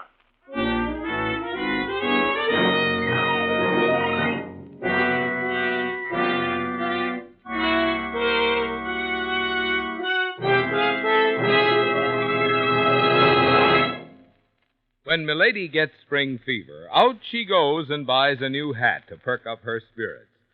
Wouldn't you like to be able to perk up your car's spirits that easily in spring? You can, friend, you can. Simply by treating your car to a tank full of the famous Go Farther gasoline. Signal, that is. Ah, you say you thought mileage is the thing Signal gasoline is famous for. You're so right. But that's only half the story. The other half is what makes Signal deliver such good mileage. Namely, Signal helps your engine run so efficiently you save gasoline. Well, when your engine runs that efficiently, naturally you also notice quick starting, peppy pickup, smooth, obedient power, the very things that make driving more fun. That's why Signal says performance and mileage are like birds of a feather. They go together. No need to choose between driving pleasure and economy. Get both by powering your car with the famous Go Farther gasoline. Fill up next time at a Signal service station. Signal, signal, signal gasoline. Your car will go far with Go Farther gasoline.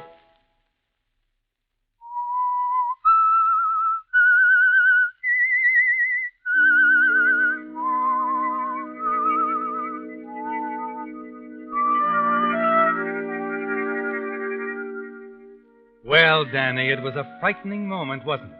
Trapped in that Panama City hotel room with a furious armed man on the opposite side of the door. The odds were poor then, weren't they? But the window and the fire escape gave you a way out.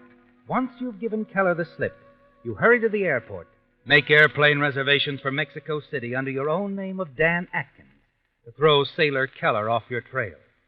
At midnight, you take passage on a slow freighter for San Francisco, where you arrive 3 days later. Once there, you relax.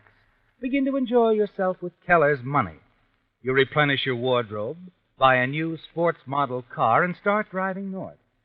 The odds you always figure seem definitely in your favor, don't they? With little chance of Keller finding you in your old hometown of Trent City. When you arrive there, you pull in at a gas station. Yes, sir. Fill her up. Hello, Jack. Well, what do you know? Danny Atkins. Hey, welcome home. You here to stay? Maybe. Nothing like the old hometown, Danny. Yeah, looks good to me, Jack. Nothing changed much, has it? Nah, the old gang's still around, too. Most of them married now, though. Freddie, Bert, Marilyn. Yeah? Just about all of them, I guess. Except Diane. Remember her? Diane Johnson? Oh, she was just a kid out of high school. But my, how she's grown. Why don't you look her up? Yeah, maybe I will. You notice that new ranch house on the left as you came into town, just past the bridge? Yeah, I did. A lot of class. I was wondering. Her old man built the place last summer. Some of that mining property he owned up there in the hills paid off. You're kidding. Nope. Looks like maybe it was a mistake for you to leave town, Danny. He always wanted you to go into business with him. Still playing the odds, Danny?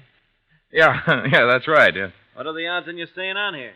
Well, right now, Chuck, they look pretty good.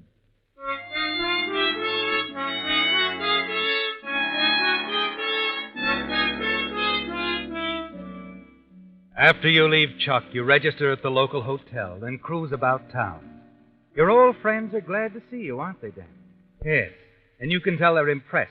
Your new car, the fine cut of your clothes. You spend 2 or 3 days enjoying yourself, renewing old acquaintances. And then one afternoon, you drive to the large ranch house near the bridge, the Johnson place.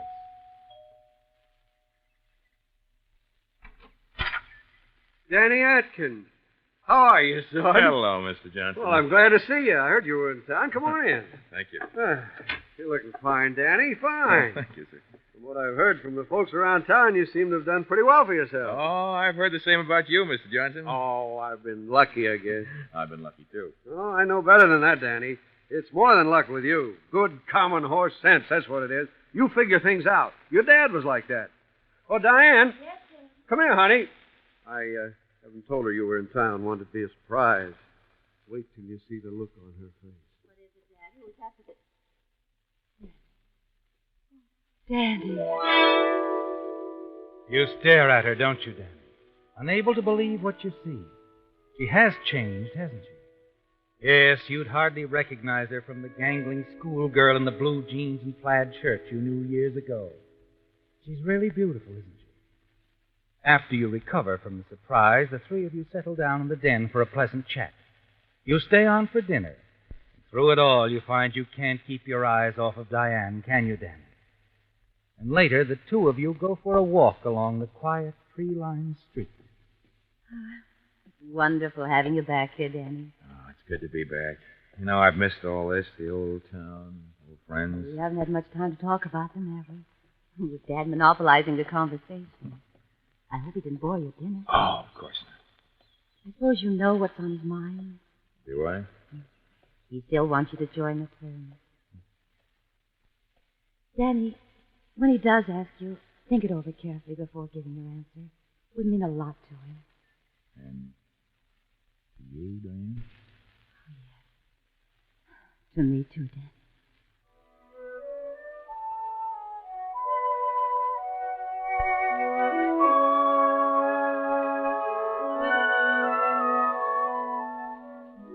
It becomes quite clear to you in the days that follow, the hours you spend with Diane, that your friend Chuck was right, Danny. Yes, the schoolgirl crush she had on you hasn't left her, has it? Only it's more than that now. She's very much in love with you, isn't she? And then early one evening, the two of you drive down to San Francisco and have dinner at a fashionable hotel.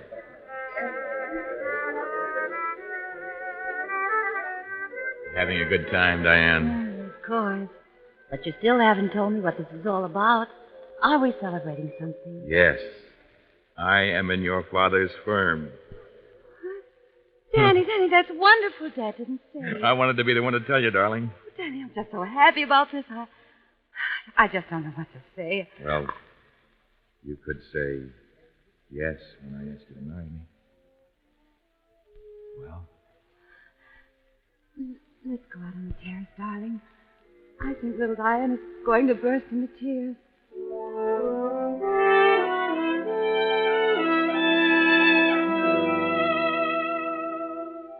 It's all working out just the way you've planned it, isn't it, Danny? And you're looking ahead, aren't you? The day of Mr. Johnson's death, Diane will inherit his interest in the company. And she'll be your wife. You'll control it all.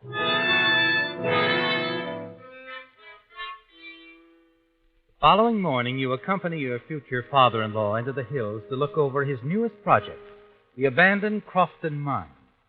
You catalog each item in your mind. Listen to Mr. Johnson's suggestions. And then you have some of your own to offer. Seems pleased. Son, I go along with those ideas of yours 100%. A lot of angles there I hadn't figured on. Oh, Mr. Johnson, one more thing. About that double cable running from the mine entrance here across the river to the road on the other side. Yeah, they're pretty worn out and rusty, aren't they? Well, I've already taken care of that, Danny. Going to have the boys put in a couple of new cables. Well, why? Like I said, they're all rusty. They won't hold up. I mean, why use the cables at all? Well, how else are we going to haul the stuff we take out of the mine here to the tracks across the river? We don't have to cross the river, Mr. Johnson. If we build a road from the main entrance to the new highway a few miles down, trucks could drive from the highway here to the mine on this side. We could load them on this side. Forget about the river. Well, it'd cost a little money, wouldn't it? Yeah, but be worth it in the long run, considering the time saved. Yeah, maybe it's worth that. Doggone it, Danny, that's what I mean. Something as simple as this staring me right in the face and I don't see it. It takes a little figuring, Mr. Johnson. That's all.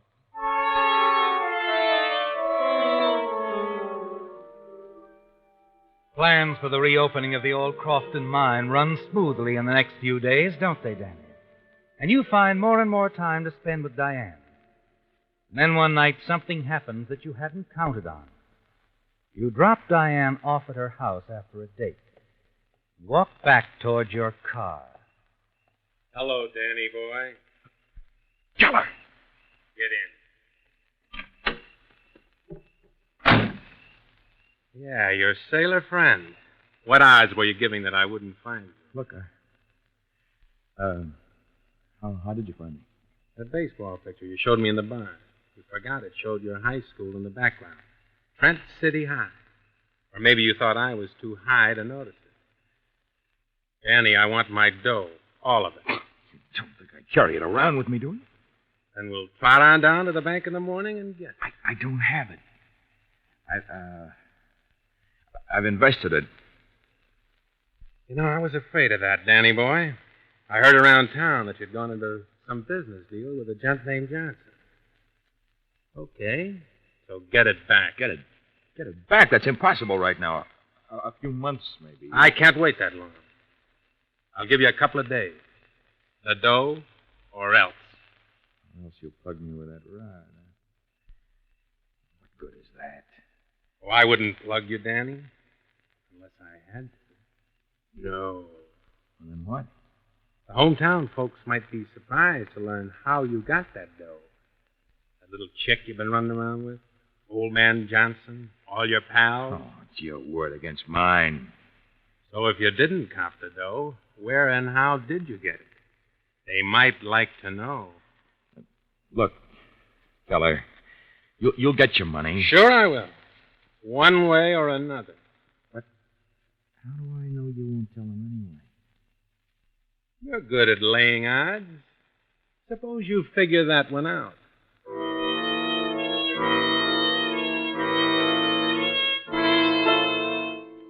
There's little sleep for you that night, Danny, because of Keller and the threat he holds over you. He could ruin everything for you, couldn't he? And the odds are that he will unless you stop him, silence him. It's a dangerous step to take, isn't it? One you must think over carefully, weigh the facts, the odds. You've made up your mind what to do when he calls you 2 nights later. You arrange to meet him on a quiet road just outside of town. He's standing by his car waiting for you when you walk by. Right on time, Danny boy. That's fine. What's in the shoebox? You wanted cash, didn't you? Yeah. Hold still. I want to make sure you... I don't have a gun. I'll decide that. No? No gun. All right, now how about putting yours away? Makes me nervous. Sure. Why not? Okay, let's have the dough. Open the box. The moment he slips his gun into his pocket, you open the shoebox, and your hand closes over the .38 you've hidden inside. Kelly staggers forward as he's hit. The brief struggle, his hands close around your throat. You pull away. Then he falls back and slumps to the ground. You stare at him for a moment. Suddenly you're aware that a car is approaching. You dive into the ditch. A truck, Danny, loaded with townspeople coming home from the barn dance at Fondale. And you recognize the voice of your friend Chuck. Hey, there's been an accident. Yeah. Well, let's have a look. Yeah, let's go on. Hey! This guy's been shot, Chuck. He's dead. Yeah. They better go for the police, Jimmy. All right. Rest of us stay here. Wait. What's this in his hand? Part of somebody's shirt collar. Your hand goes to your collar. You realize for the first time that in the struggle, Keller ripped a good part of your shirt collar away. And if you're caught, it will be easy to prove the torn collar in Keller's hand came from your shirt. The odds against you have mounted fast, haven't they, Danny? You decide you've got to make a run for it. There's nothing else you can do. Hey, look! Look over there. Somebody running across the field. Hey, maybe that's the killer. Let's get him, you guys! Come on!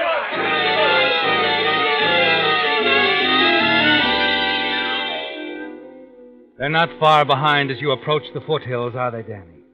And then as you reach the river, you know you're trapped. There's no way to get across. But then suddenly you remember.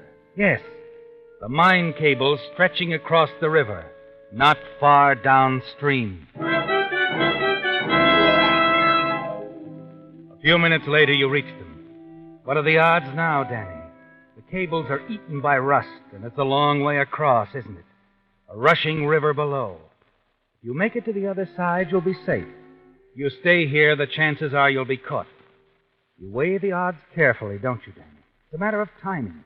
And even if the cables do break and you fall into the river, you're a good swimmer.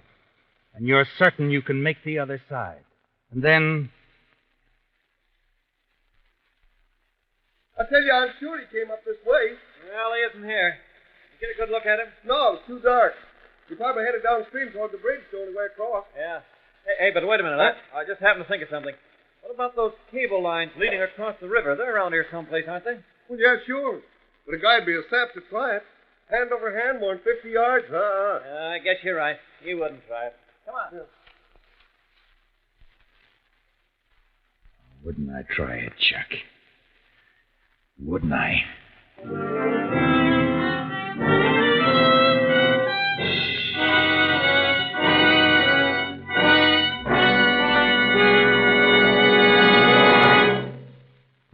Time to change. Time to change. Time to change. Yes, it's time to change, says that sign outside signal stations. Time to drain tired out old winter motor oil. Time to refill with fresh, clean Signal Premium Motor Oil, the new heavy-duty Signal oil that reduces engine wear 50%. Think what a 50% reduction in engine wear means to your wallet and your car's performance. Engines not only keep that new car pep and power twice as long, they also run twice as far between overhauls, because new Signal Premium Heavy Duty does so much more than just lubricate. In addition, it cools, cleans, cushions, seals, and protects. No wonder so many motorists who want to protect their car are changing this spring to new Signal Premium Heavy Duty Motor Oil. Changing at Signal stations, where you see that sign outside. Time to change. Time to change. Time to change.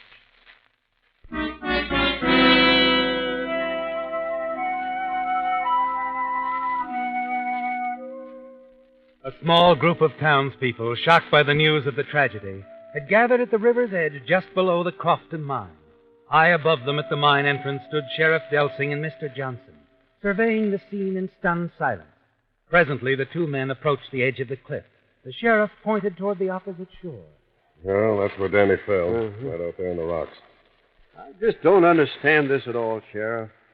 I don't understand why he was on those cables. Yeah, there's lots of things I don't understand about this either. One thing I'm pretty sure of, though. What's that? Well, according to where he fell, he must have been about a third of the way across when that first cable snapped. I guess he knew the other cable wouldn't hold his weight very long either. It's too bad. That second cable had broken a few feet further in either direction. He'd have landed in the river instead of on those rocks. Probably be alive now. Yeah. I can just see Danny. Up there in that cable. He's got a quick decision to make. Keep going or turn back. You know how Danny was about decisions. Yeah, the odds. Always thinking about the odds. I guess this time he took just a little too long to figure them out.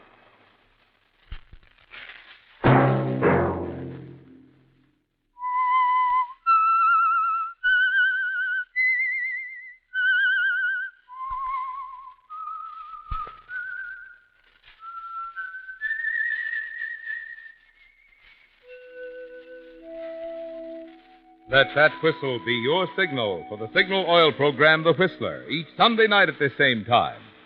Meantime, Signal Oil Company and the friendly independent dealers who help you go farther with Signal gasoline hope you'll remember. Regardless of what gasoline you use, you'll enjoy more miles of happy driving if you drive at sensible speeds, obey traffic regulations, and avoid taking chances. You may even save a life, possibly your own.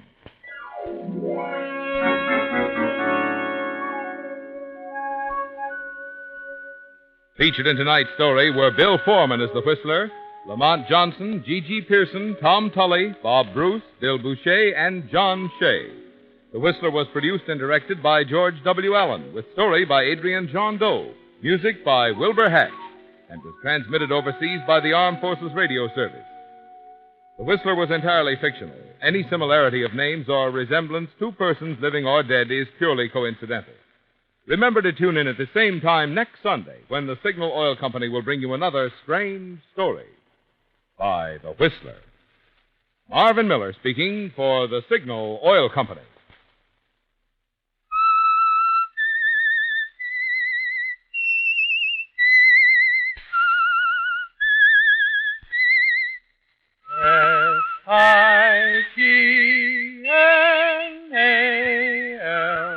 Signal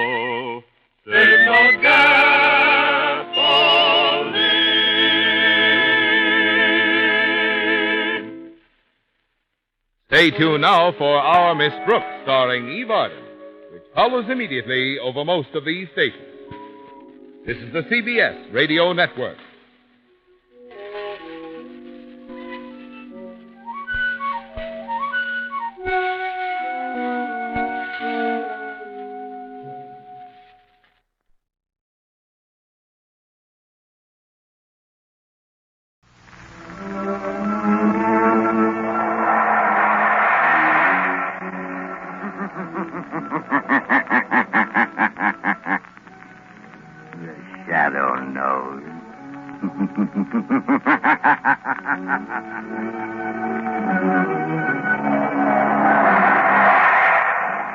Again, Blue Coal Dealers present radio's strangest adventurer, The Shadow, mystery man who strikes terror into the very hearts of shopsters, lawbreakers, and criminals. Today, Blue Coal brings you The Shadow's latest adventure, The Plot Murder. In just a moment, The Shadow's exciting adventure will begin. Meanwhile, I have something important to tell all you homeowners. During this treacherous winter season, you can protect your family's health by burning blue coal. For blue coal's harmless blue coloring is your guarantee of clean, uniform, healthful heat all winter long. Blue coal saves you money, too, for it burns steadily, completely, down to a fine, powdery ash. So next time you're buying fuel, ask for blue coal by name. It's Pennsylvania's finest anthracite. Order a trial ton from your nearest blue coal dealer tomorrow.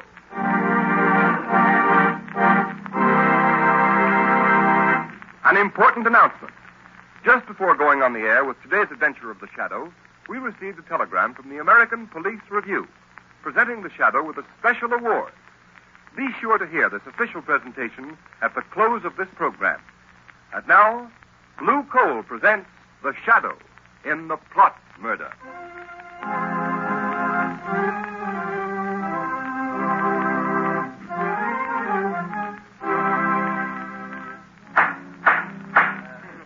Captain Hines, read the findings of this court-martial. We find the accused, Lieutenant John Wilson, guilty of treasonable sabotage against the government. No! In that he willfully destroyed a secret device known as the flying torpedo, invented by one Georges Archelis and acquired exclusively for use by the government. Has the prisoner anything to say before sentence is pronounced? Yes. Yes, but what can he say? He admits he broke the mechanism on the demonstration torpedo. Quiet, please, Professor Archelis. As the inventor, we understand your concern in this matter. But please don't interrupt. Well, Lieutenant Wilson? I don't know, sir. I can hear all that's going on, but I went into the... It's obvious, General Levitt, that Lieutenant Wilson is not mentally accountable. He was sufficiently accountable to enter the testing shed by virtue of his authority as an Army lieutenant and to tamper with the flying torpedo and render it useless the very day it was to be demonstrated to the government. Read the sentence of the court. Lieutenant Wilson, this court decides, subject to the approval of the President, that you will be dishonorably discharged from the service of your country and sentenced to imprisonment for the term of... No! Look out, he's got a revolver! Don't shoot! That's the man, Professor Archelis! He's wounded, Professor Archelis! Call the doctor. Take Lieutenant Wilson back to his cell.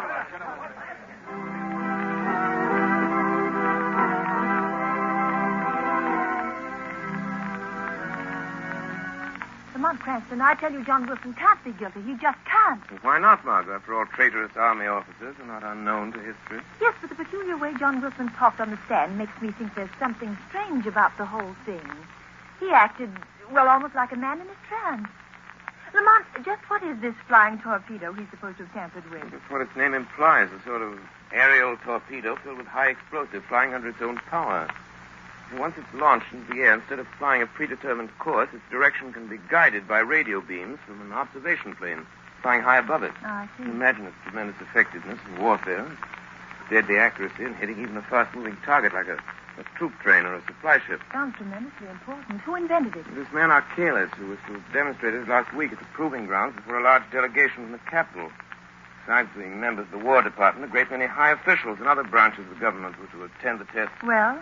Since your friend Wilson gained access to the laboratory and put the flying torpedo out of commission, the test has been postponed until tomorrow. And who is Archelis? Where did he come from? A famous foreign inventor. He's quite a reputation abroad. Lamont, you don't suppose it's possible Arcalis has the boy under some strong mental influence? Possible. They've got Wilson temporarily in the city jail. Won't you call on him as the shadow? Margot, do you honestly think that this case warrants my attention as the shadow? Lamont, I don't ask many favors, but I have a feeling John Wilson is innocent. All right, Margot. If you're really serious. The shadow will pay a call on John Wilson in the city jail.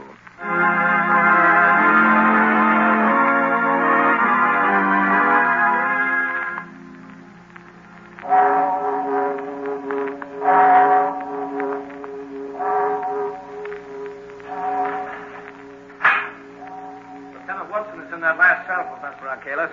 Thank you, guard. This pass that General Levitt gave me. Do you take it or do I keep it? And you better keep it, sir, in case you want to use it again. Yes, that's right. You'll have to talk to Wilson through the bars. No one's allowed in his cell. Thank you. I have no desire to go in. I already have one arm in a sling due to the young man's temper. There's only one or two questions I want to ask him, then I'll leave. Very well. Well, who is it? You! Arcalis! Don't get excited, Lieutenant Wilson. I only came to tell you that you're a much better mechanic than a marksman.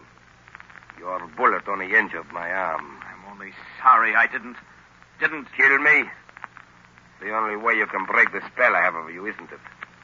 To kill me. Will somebody come? Look in my eyes. No. Look. No, I won't. John Wilson, look in my eyes. No. Look in my eyes, Wilson. That's right. Now repeat after me. I destroyed the torpedo. I destroyed the torpedo. Say it. I destroyed the torpedo. Sabotage against my country.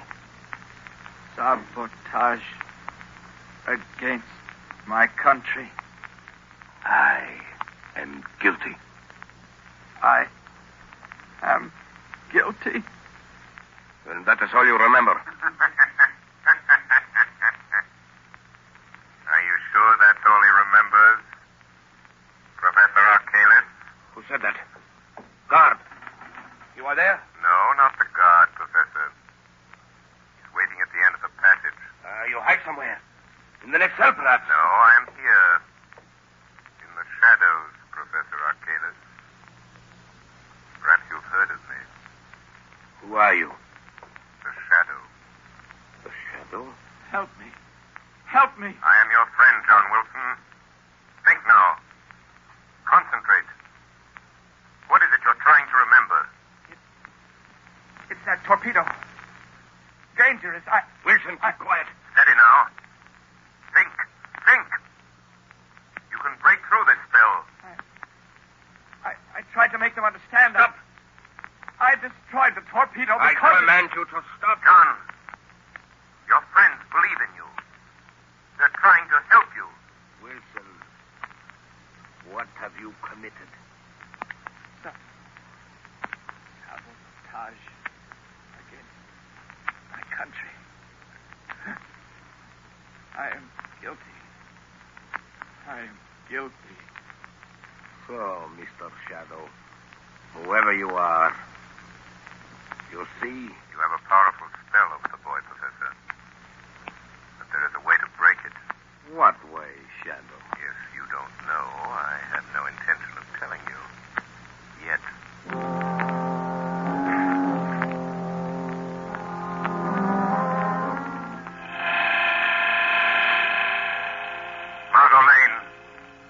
Margot Lane, stand by. Arcalis has put Wilson under some strong mental influence, a sort of hypnotic telepathy. The boy's subconscious is dominated by the thoughts Arcalis plants there. We must weaken Arcalis' hold on Wilson's mind so we can find out if he's guilty or not. Stand ready for another call. Tonight I'm going to pay a surprise visit to Professor Arcalis at his hotel. I have a feeling that if we're not successful in getting Wilson to talk, this country of ours may suffer a terrible disaster.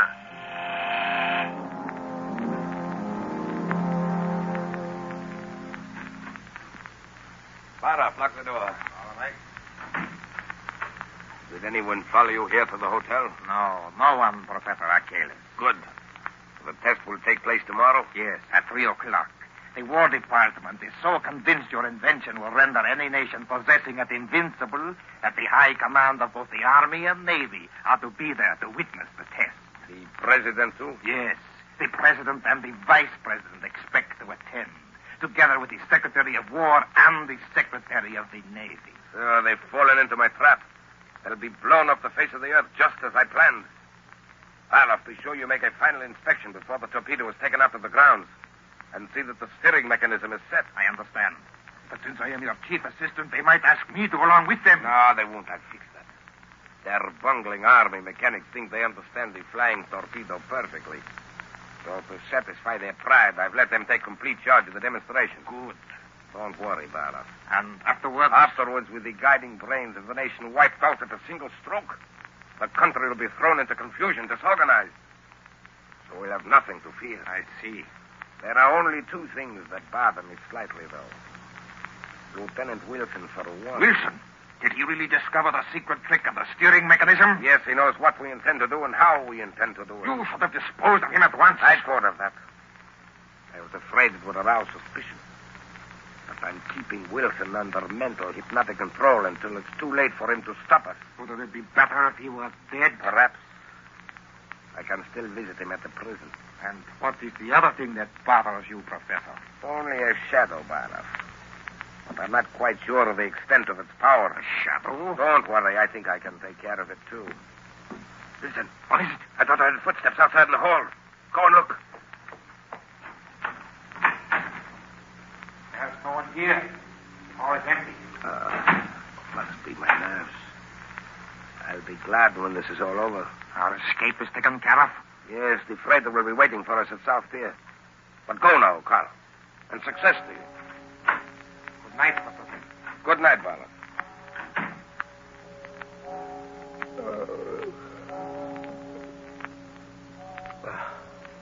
The shadow. If I can't put my willpower against the shadow, then I deserve to lose. And I've never yet... Good evening, Professor Arcalis. You? Shadow, you've come? Yes, Professor. Why do you hold Lieutenant Wilson in a hypnotic spell, Professor? I don't know what you're talking about. We shall see. And now I have something else to tell you. What? Wilson knows something about you, Professor. And I'm going to find out what it is. All right, Shadow.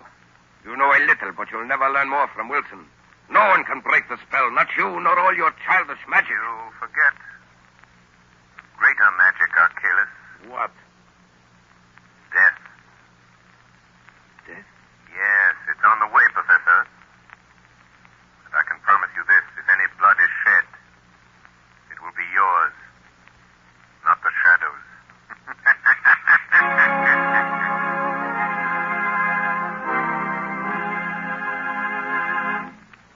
The second part of the Shadow's adventure will continue in just a moment. Meanwhile, here's some interesting information.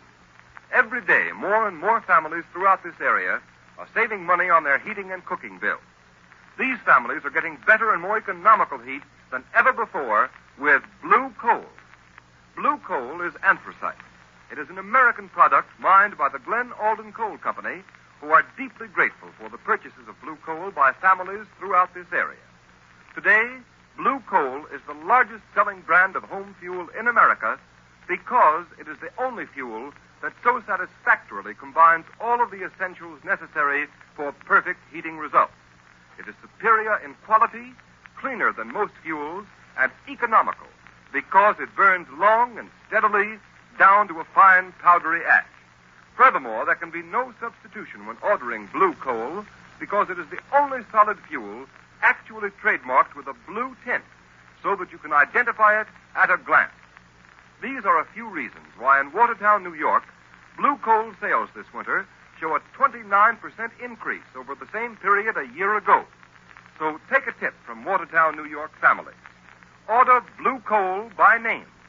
You will find the name of your nearest blue coal dealer listed in the Where to Buy It section of your classified telephone directory under the name blue coal.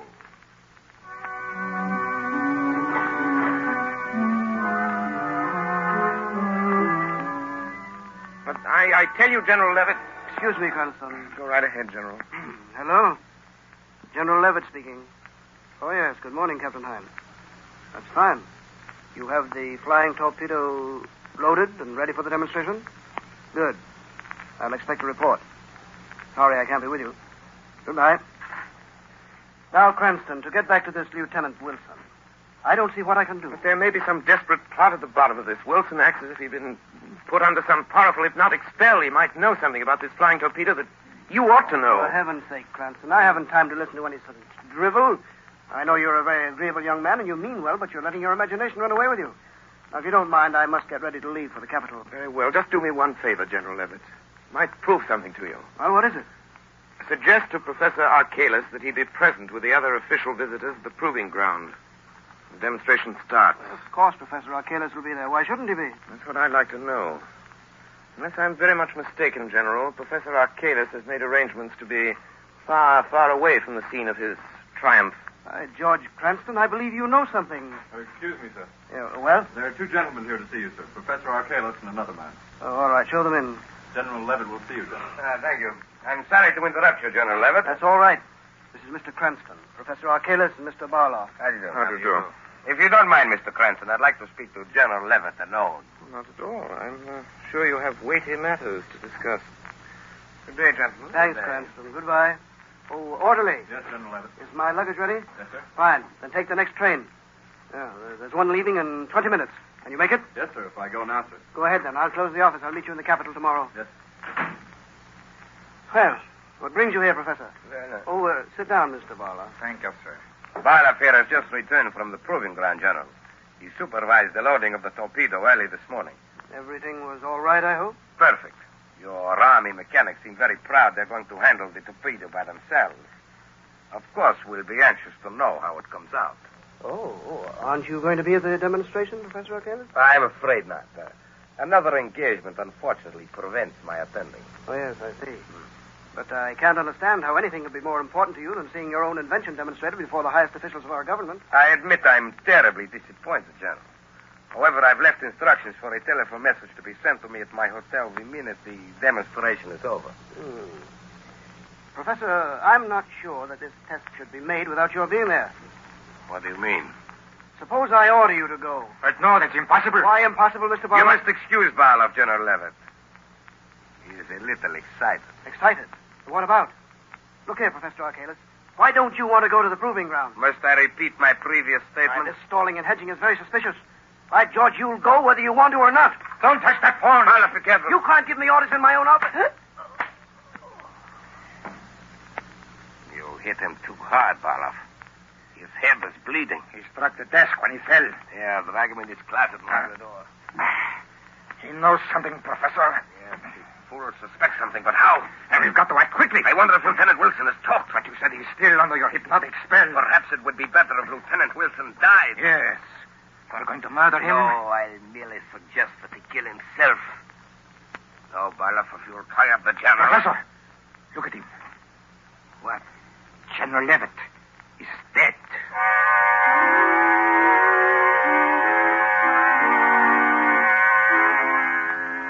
Well, here's General Levitt's office, Margot. No one seems to be here, Lamont. Well, that's odd. The general was here less than an hour ago. General! General Levitt. Look, here on the corner of the desk. Blood.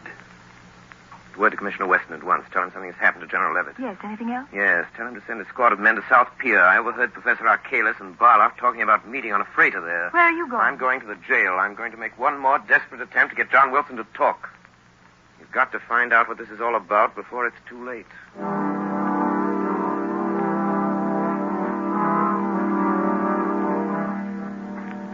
You want me to wait here at the jail, Professor Archalis? No, go down to South Pier, Barloff. I want to be alone with Lieutenant Wilson. Yes. I'll follow after I've taken care of him. All right. But first, I'll collect the baggage.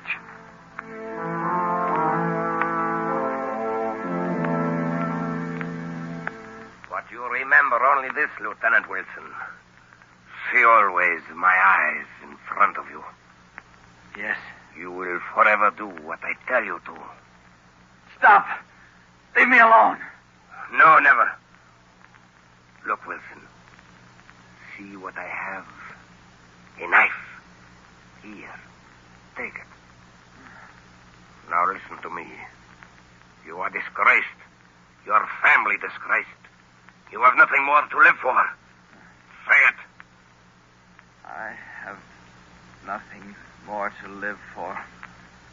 I have nothing more to live for. Then draw the knife across your wrists. It's easy.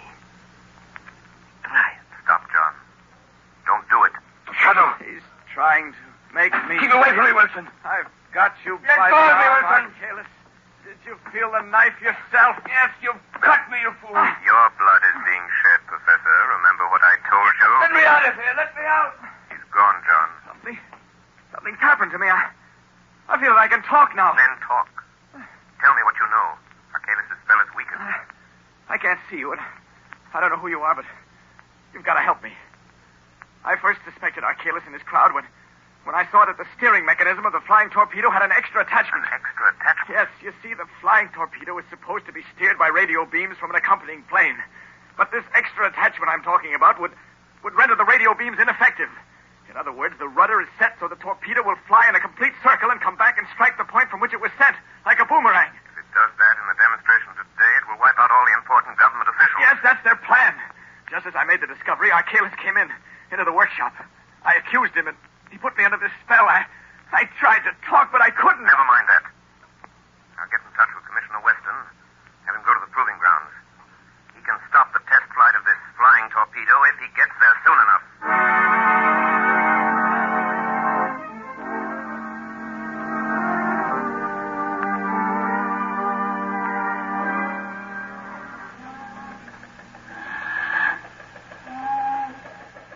The idea of having us wait around here at the South Pier. There don't seem to be anything stirring. Who are the guys we're supposed to pick up?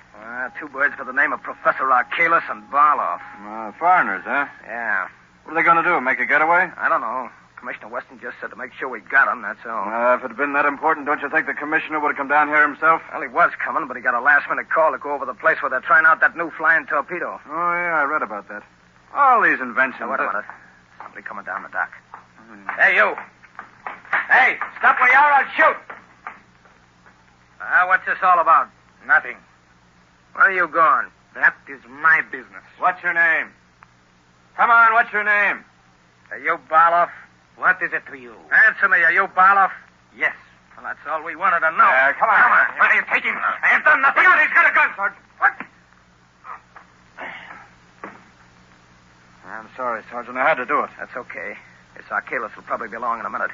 Put this bird behind those boxes. We don't want Archelaus to... Hey, look out. Here comes another guy down the dock. All right, quick. Right. Behind this piling here. Come on. Must be Archelaus. Yeah, I guess so. Professor Archelaus? Who are you? The police. We want to ask you what... Well, you can't get me to talk. You'll never make Look me... out, Sergeant. He's got a gun there. Drop that gun, You Archelaus. can't take me. The police can't touch me. You asked for it. Oh, you nailed him, Sergeant. Did he get you? Oh, I'm okay.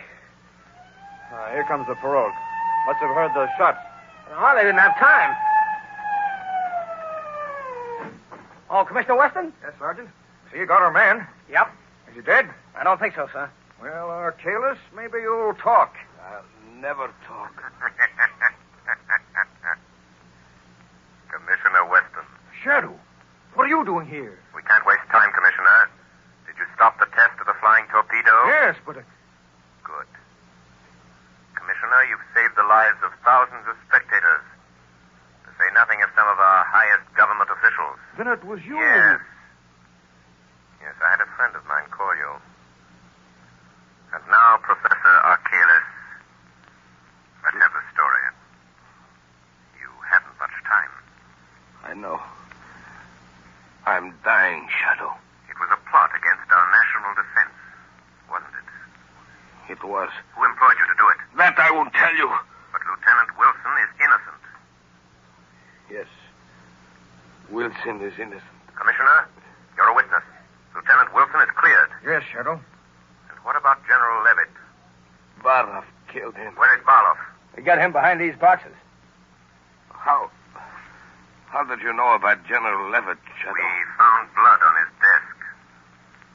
But this time the blood is yours, Archelaus. Yes. Mine. Well, Shadow, Archelaus is dead. Yes, Commissioner. And you've been instrumental in averting a national calamity. Archelaus is dead. The innocence of Lieutenant Wilson has been proved. And the integrity of the men who protect our liberty is again vindicated.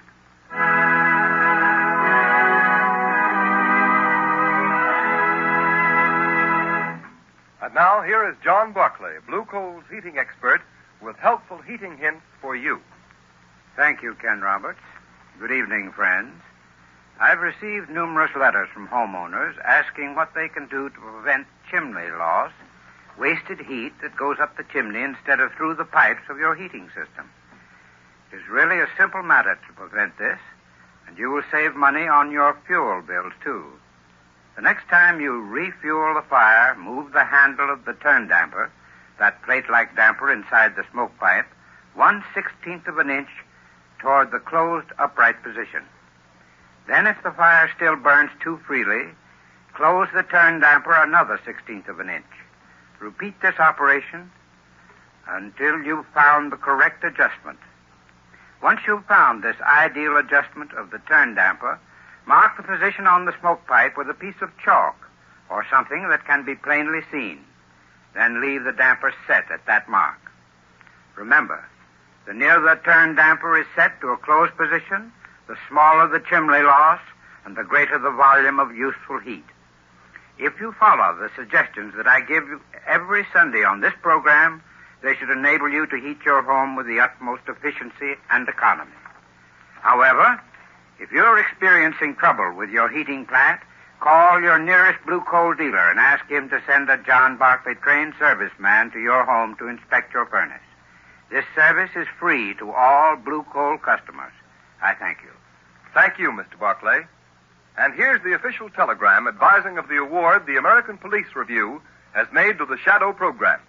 Quote, "The American Police Review salutes the producers and sponsors of the Shadow for their contribution to the cause of better law enforcement. 13,000 police executives throughout the United States read the review. So our purpose is to help them find the best tools and methods to combat crime. The editors of the review have turned a critical ear toward the Shadow program for some time and are gratified to note that your presentation of police roles truly reflects the intelligence and character of the high type of police officer now found throughout the land. We therefore take pleasure in presenting to you the American Police Review Certificate of Award for Distinguished Service to the Cause of Better Law Enforcement. Signed, J. Norval Birch, editor of the American Police Review, Chicago, Illinois."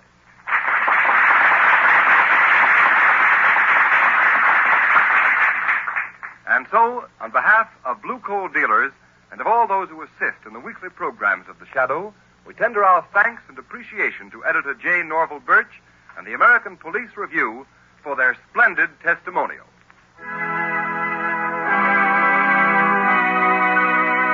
You have just heard a dramatized version of one of the many copyrighted stories which appear in the Shadow magazine. All the characters and all the places named are fictitious. Any similarity to persons living or dead is purely coincidental.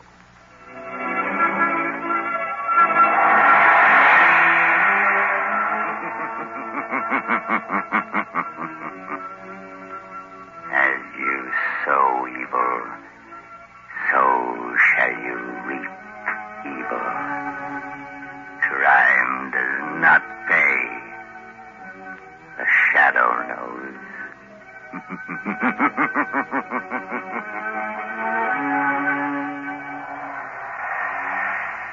Next week, same time, same station, Blue Coal, America's finest anthracite, will again present another thrilling adventure of the Shadow. Be sure to listen, and be sure to burn Blue Coal, the solid fuel for solid comfort. The Signal Oil Program, The Whistler.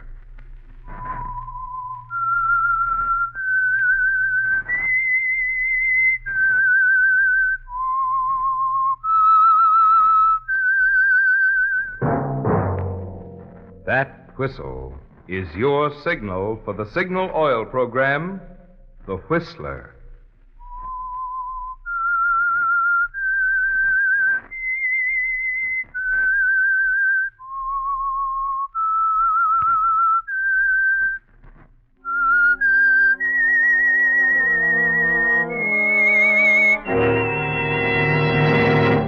I am the Whistler, and I know many things, for I walk by night. I know many strange tales, hidden in the hearts of men and women who have stepped into the shadows. Yes, I know the nameless terrors of which they... Yes, friends, it's time for the signal oil program, The Whistler, rated by independent research the most popular West Coast program in radio history. And Signal gasoline is tops, too. Tops in quality. It takes extra quality, you know, to give you extra mileage. And Signal is the famous Go Farther gasoline. So look for the Signal circle sign in yellow and black that identifies friendly dealer-owned Signal service stations from Canada to Mexico. And now the Whistler's strange story. The Two Lives of Colby Fletcher.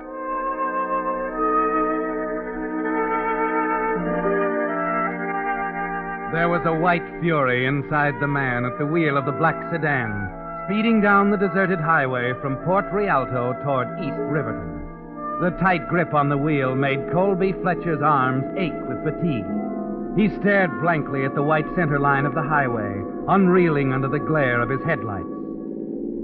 Then he saw him, a man walking ahead on the right shoulder of the road. There was no pausing to consider, no arguing with himself. The decision was automatic and instantaneous. He glanced quickly in the rearview mirror. There was no one behind him. He pulled lightly on the wheel, angled the car off on the shoulder, farther and farther. The man was close now. He gripped the wheel tighter. His foot went down on the accelerator. Then, with a split second to go, the man on the road jumped.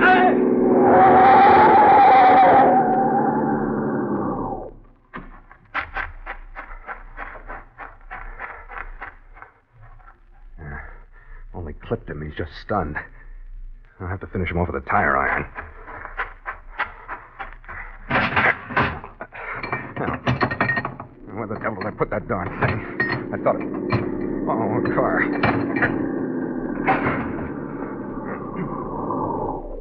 Something wrong, buddy? Yeah, glad you came by. What's the matter? Over this way, hit and run. Some guy right ahead of me in a yellow convertible. Oh. Didn't even slow down. Oh, is he hurt bad? I don't know. I was just looking at my first aid kit when you drove Sure. up. Oh. He's going to be all right. He couldn't have been hit hard. Yeah. Well, look, I can take care of him now. Why don't you go phone the highway patrol, see if they can run down that yellow convertible. It couldn't be far. Okay, you sure that there's a hospital in Port Rialto. I'll have him there in 20 minutes. What happened? How do you feel, buddy? I don't know yet. He seemed to come right for me. Yeah, this fella saw him, a yellow convertible. Yeah, here, let me help you up. There you go. Oh, thanks. What's your name, mister? Morgan, Jim Morgan. I'm okay. Guess I'm pretty lucky. You sure are. Okay, pal, I'll phone the highway patrol. Sure thing. I'd still have a doc look me over if I were you.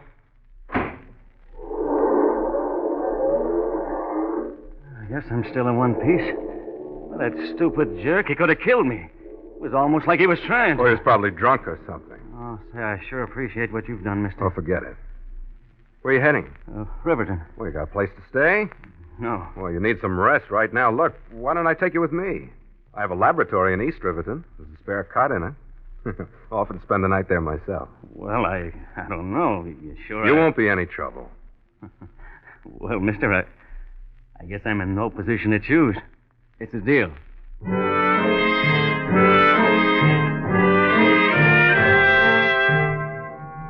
Yes, it's a deal, Colby. Not quite the kind you planned on when you deliberately tried to run down the man at the highway, but close enough. The important thing is that he's agreed to spend tonight on the cot in your laboratory at East Riverton. And you realize as you talk to him that the desperation that prompted your decision at the wheel wasn't misplaced. That here at long last, you found the keystone for the arch you began to build so carefully months ago.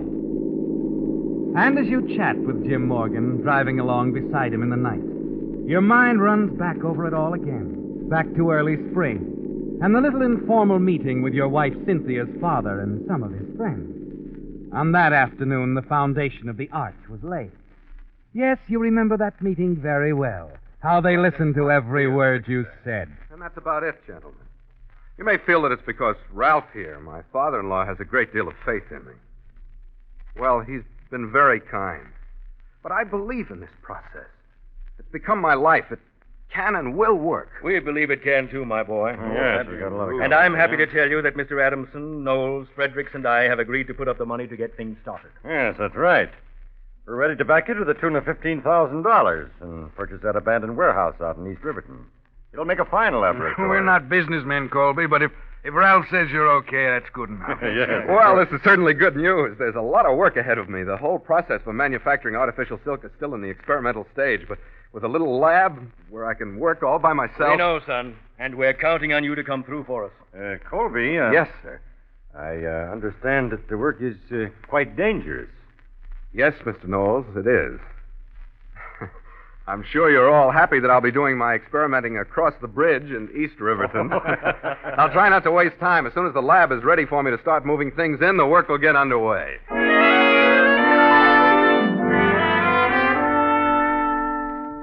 You smiled reassuringly into their eager, gullible faces, anxious for the return your experiments will bring them.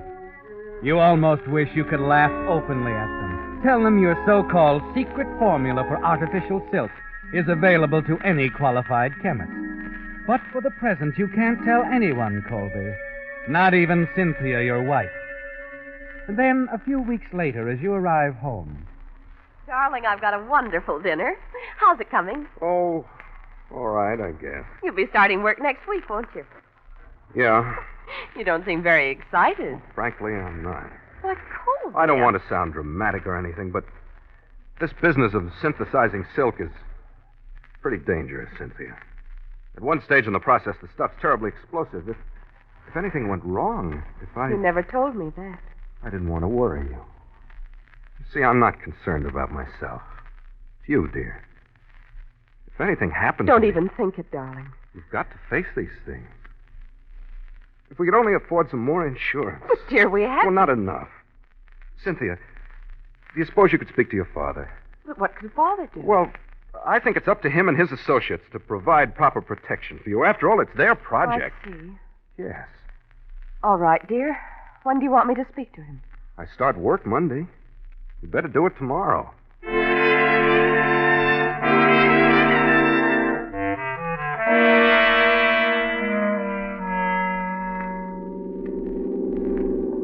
Well, all I can say, Colby, is that I'm impressed with the laboratory. Highly impressed with my vision. I'm glad you are, Ralph. Thought you'd be glad to have a look now that I'm ready to get underway. The rest of the backers are curious. Mind Not if at all. Give them a full report. After all, it's their money. I can let them know at the luncheon meeting next week. Oh, fine. Oh, here's the toll gate. I got 2 bits handy. Huh? Yeah. Oh, thanks. Yeah, Mr. Fletcher. Oh, Barney. A little late tonight, aren't you? Had an inspection tour tonight, Barney. Here you are. Thanks. Is he keeping you busy, Barney, running back and forth to the laboratory? Yes, sir. Got to be nice to him, too. When that plant gets built over there, Mr. Fletcher's employees will just about get this old bridge paid for, you know. Okay, Barney. Good night. Good night, Mr. Fletcher. There's a man with vision. Yeah. You know, Ralph, I've decided that's what I need. Oh, what do you mean? In this kind of business, a man has to look ahead, recognize a few facts. Huh? I tried to impress your friends with the hazardous nature of these experiments. I hoped that would be enough. Apparently, it isn't. You mean about the insurance? Exactly. Cynthia mentioned it to me. Told me how you felt, and, well, we agree with you. How far does that go? We'll be glad to help finance some insurance for you. Ralph, I know I can speak frankly with you. Oh, of course. I came here to Riverton with just enough to get by on. The only thing I had was a formula for synthesizing silk, nothing more. I'm a relatively poor man. But that shouldn't last long, The Colby. problem is now, Ralph. I'm going to undertake a series of very hazardous experiments. I'm going to have to insist on the proper protection for Cynthia. Frankly, I can't begin to afford it. How much is proper protection? $100,000. What? Does that seem unreasonable? Well, it's a lot of insurance. It's your project, Ralph. If I'm going to risk my life to make money for you, it seems only fair that my wife... I realize that, Colby, but we can't pay for anything like that. Colby, I know you should have protection, but $100,000, they'd never go for it. Why, the premium'd be all out of reason. I see. Well, then, I guess you'd better tell him I can't go ahead with the work. Well, that's hardly fair. And it's hardly fair to expect a man to undertake work like this with no protection for his wife.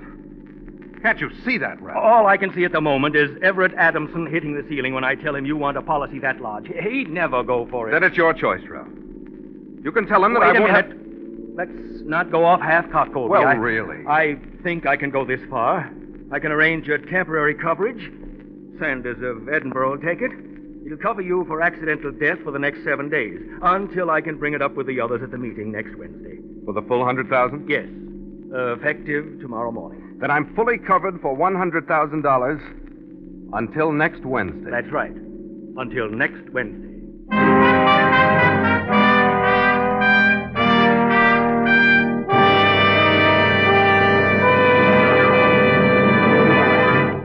With the prologue of The Two Lives of Colby Fletcher, the Signal Oil Company is bringing you another strange story by The Whistler.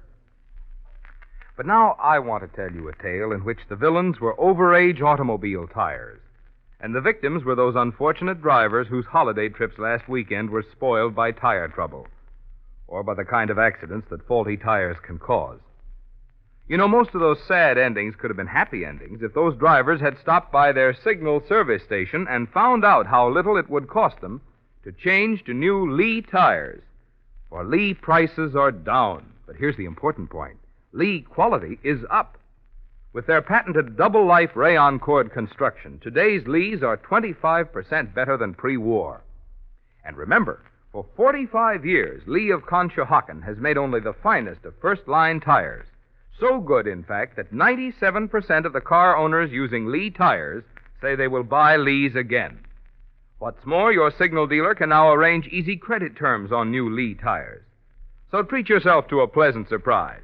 Stop by your Signal service station and find out what a generous trade-in you can get for your dangerous, worn-out old tires when you change to new Lee tires. And now, back to the Whistler.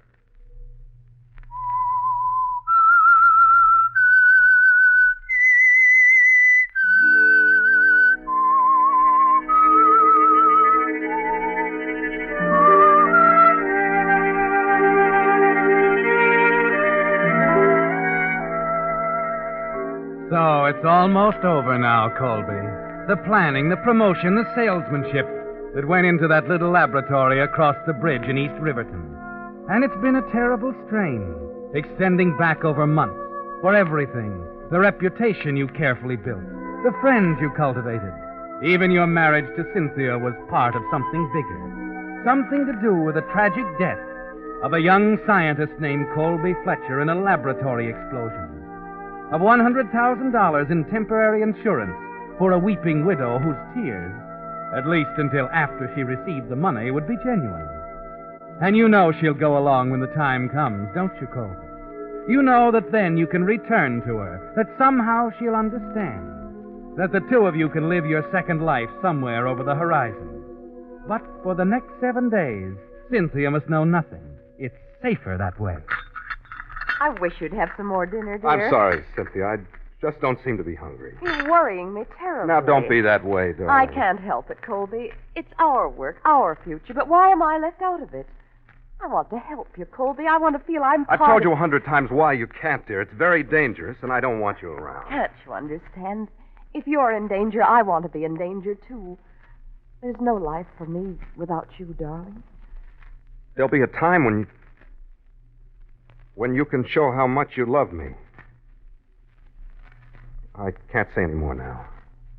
What do you mean? Let's not talk about it. But, Colby, it isn't clear. Never mind now. Let's not discuss it anymore. I'm very tired, and I suppose I have no right to ask these things, but I just want you to know it's because I love you very much. I'm sorry, darling. I shouldn't get annoyed. I'm just tired and worried, and Come on, I think we'd better turn in.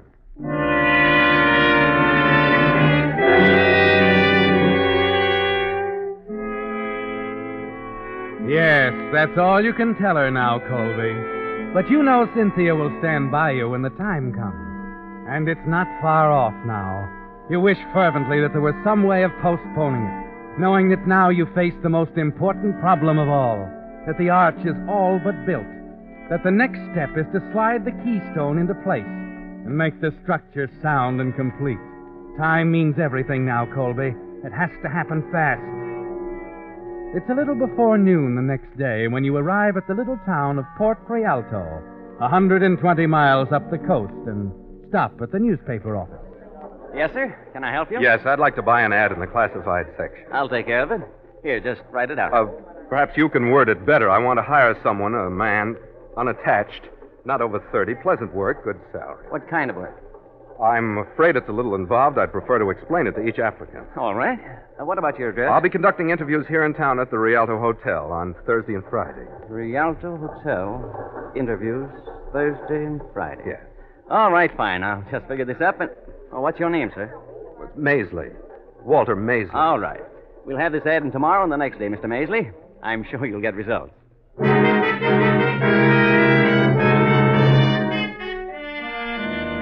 You hope he's right, Colby. You have 6 days left. 6 days in which you're fully protected by the temporary insurance arrangement with Saunders of Edinburgh. 6 days until the matter is taken up in detail at the meeting. And you're afraid of what might happen when the discussion centers on your $100,000 policy. You waste a trip to Port Rialto on Thursday. There's no response to the advertisement. But Friday is more encouraging. Several applicants are waiting at the Rialto Hotel, where you're registered as Walter Maisley. You interview them carefully, one by one. And where have you worked before, Adams? Any place near here? No, sir, but I've had a good deal of lab experience. I can get letters for you, Mr. Maisley. Well, that shouldn't be necessary, Adams. I think that The only reason I quit and came to the West Coast is because of an uncle near Riverdale. An uncle? Yes, sir. My uncle's getting along in Never mind, Adams. I haven't time to discuss your relatives. I have other applicants waiting. But I don't understand. I'm sorry, Adams. You won't do.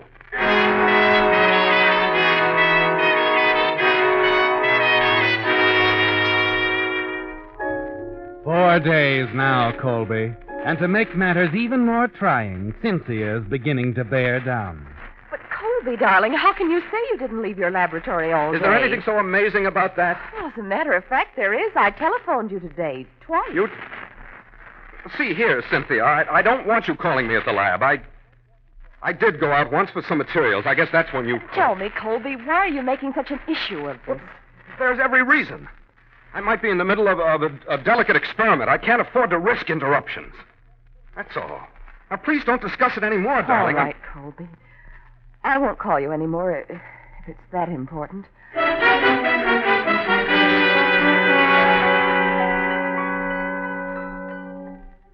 And it is important, Colby. So important that you decide to take a step now that you'd planned for the last minute. It's going that way now. They seem to be moving in from all sides, forcing your hand. I see, Mr. Fletcher. And is there any particular reason why you want an unlisted telephone number? Naturally, there's a reason. I'm working at my laboratory on some highly important experiments, and I can't risk being disturbed. All right, sir. Please see that this telephone number is not given out under any circumstances to anyone. Is that clear? Yes, Mr. Fletcher. We'll take care of it.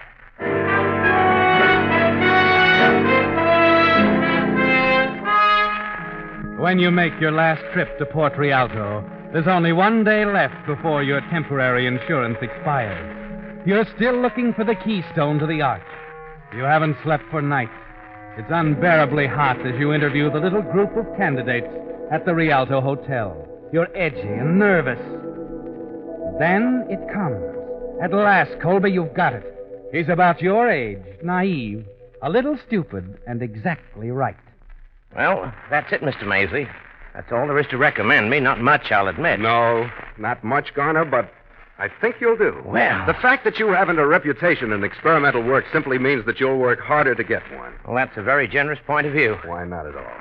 I was afraid when I told you I didn't even have a relative you could write to about me that I wouldn't have a chance. Base value is good enough for me, Garner. When can you start? Well, I haven't much to clear up here in town. I could take a bus down to East Riverton tomorrow night. You won't have to do that. I'll pick you up. Where are you staying? Crescent Motor Car. How about 7 o'clock? I'll be waiting. Fine. Oh. And in the meantime, Garner, I'd prefer you didn't discuss this with anyone. Our work has to be confidential for a while. I understand, sir. Not a word.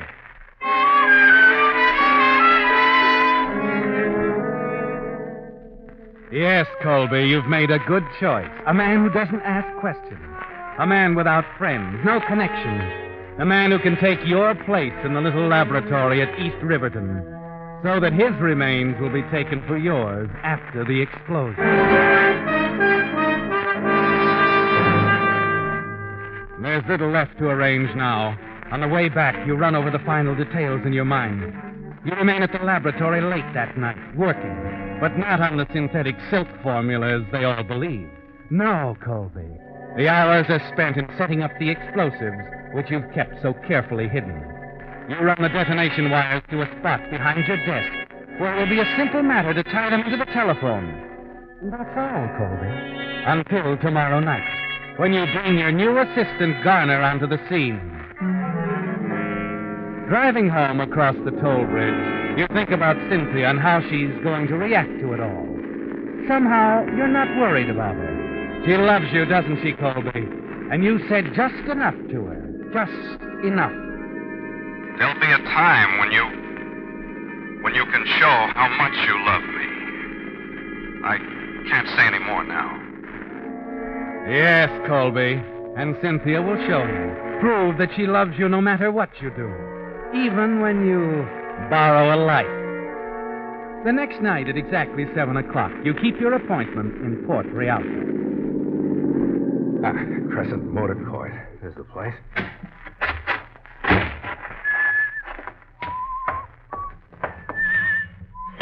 Good evening. I'm looking for a man by the name of Garner. Want a cabin, mister? We got a vacancy. Oh, no. I was to meet a chap who's staying here. His name's Garner. Garner? Oh, you're Mr. Maisley. That's right. Yeah. Garner went back to Chicago. Got a call from some woman. What? Yeah, that's why we got a vacancy. Gone? Of all the rotten luck. Oh, disappoint you, did he, Maisley? Spoil some plans or something? What? Huh. Impatient fella. Think it was my fault.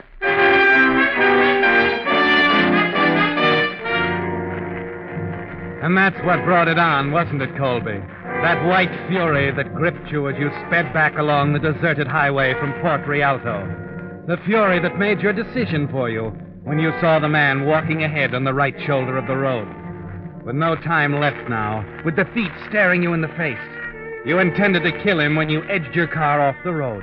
Planned to take a dead man to your little laboratory and push your plan through regardless. But the desperate move was the wise one, wasn't it, Colby? And the man you tried to run down is sitting beside you, grateful because he thinks you saved his life. And because you've been kind enough to offer him a place to spend the night on the spare cot in the office of your laboratory. This the place? That's right. I picked a lonely spot to work. Oh, it isn't bad. Ideal for my purpose. Conducting some sort of experiments, huh? Yeah. Nothing serious, more or less of a hobby. Here, I'll open the door. Sure break for me. I don't know where I'd have ended up tonight. No money, no friends. Oh, you've got a friend? Make yourself at home. Hey. This is neat. I tried to make it comfortable. Cot's over there. You'll excuse me a minute. I'll just check the lab. See if everything's all right. Go right ahead. But I can tell you, everything's all right with me.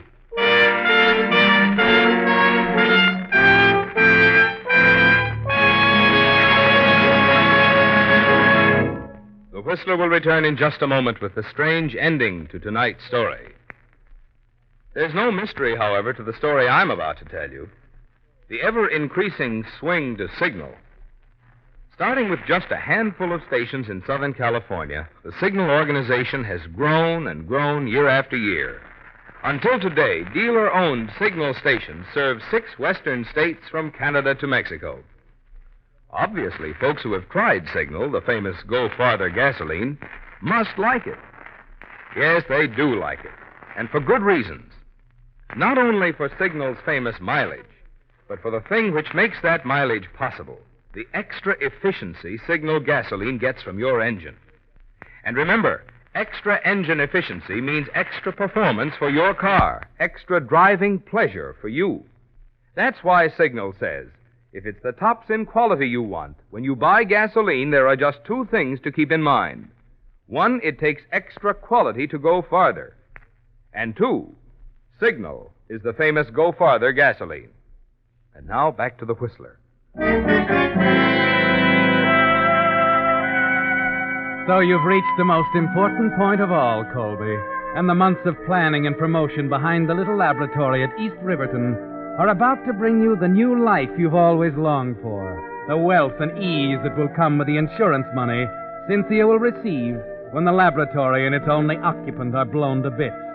He's in the other room now, the man you picked up on the highway. And there's only one thing left to be done. Yes, Colby, you know every move by heart as you tie the detonation wires into the telephone, so that the first incoming call, the call you plan to make in a few minutes after you leave, will set off the hidden explosives. You give the last wire a final twist, drop the pliers in your pocket, and casually walk back into the other room. Well, she's all shipshape. I hope you'll be very... Wait a minute. What are you doing? Sorry, pal. I guess I would have been cozy here, but I'm not staying. Well, that gun, what are you doing? I said I'm sorry.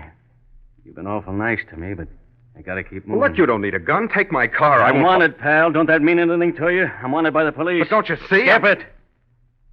I'm gonna have to put you to sleep. Tie you up. I don't like to do this, but... No, you don't. Sorry, buddy. Gotta look like a struggle. You're too nice a guy to get mixed up helping a bum like me.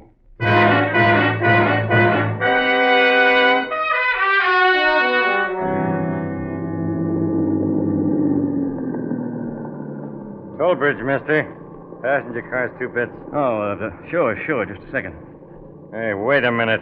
Hey, Larry. Yeah? Come here. What's the matter, Barney? Better ask this guy. He's driving Colby Fletcher's car. What are you talking about? This car's mine. Don't hand me that. Get out of there now. You can do your explaining at headquarters. I don't give a hang whether the number's unlisted or not, operator. I'm sorry, sir. How many times do I have to tell you this is a police call? Put me through to Colby Fletcher at his laboratory. Very well, sir. One moment. And hurry it up. We got his car down here. I'll ring the laboratory now.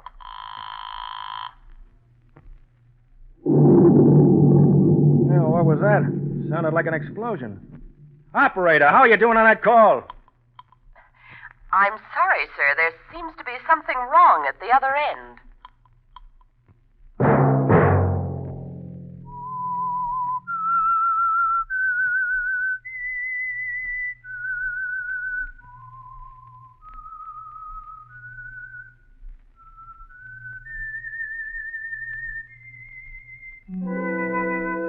Let that whistle be your signal for the Signal Oil program, The Whistler, each Wednesday at this same time. Brought to you by the Signal Oil Company, marketers of Signal gasoline and motor oil and fine quality automotive accessories. Signal has asked me to remind you, to get the most driving pleasure, drive at sensible speeds, be courteous, and obey traffic regulations. It may save a life, possibly your own.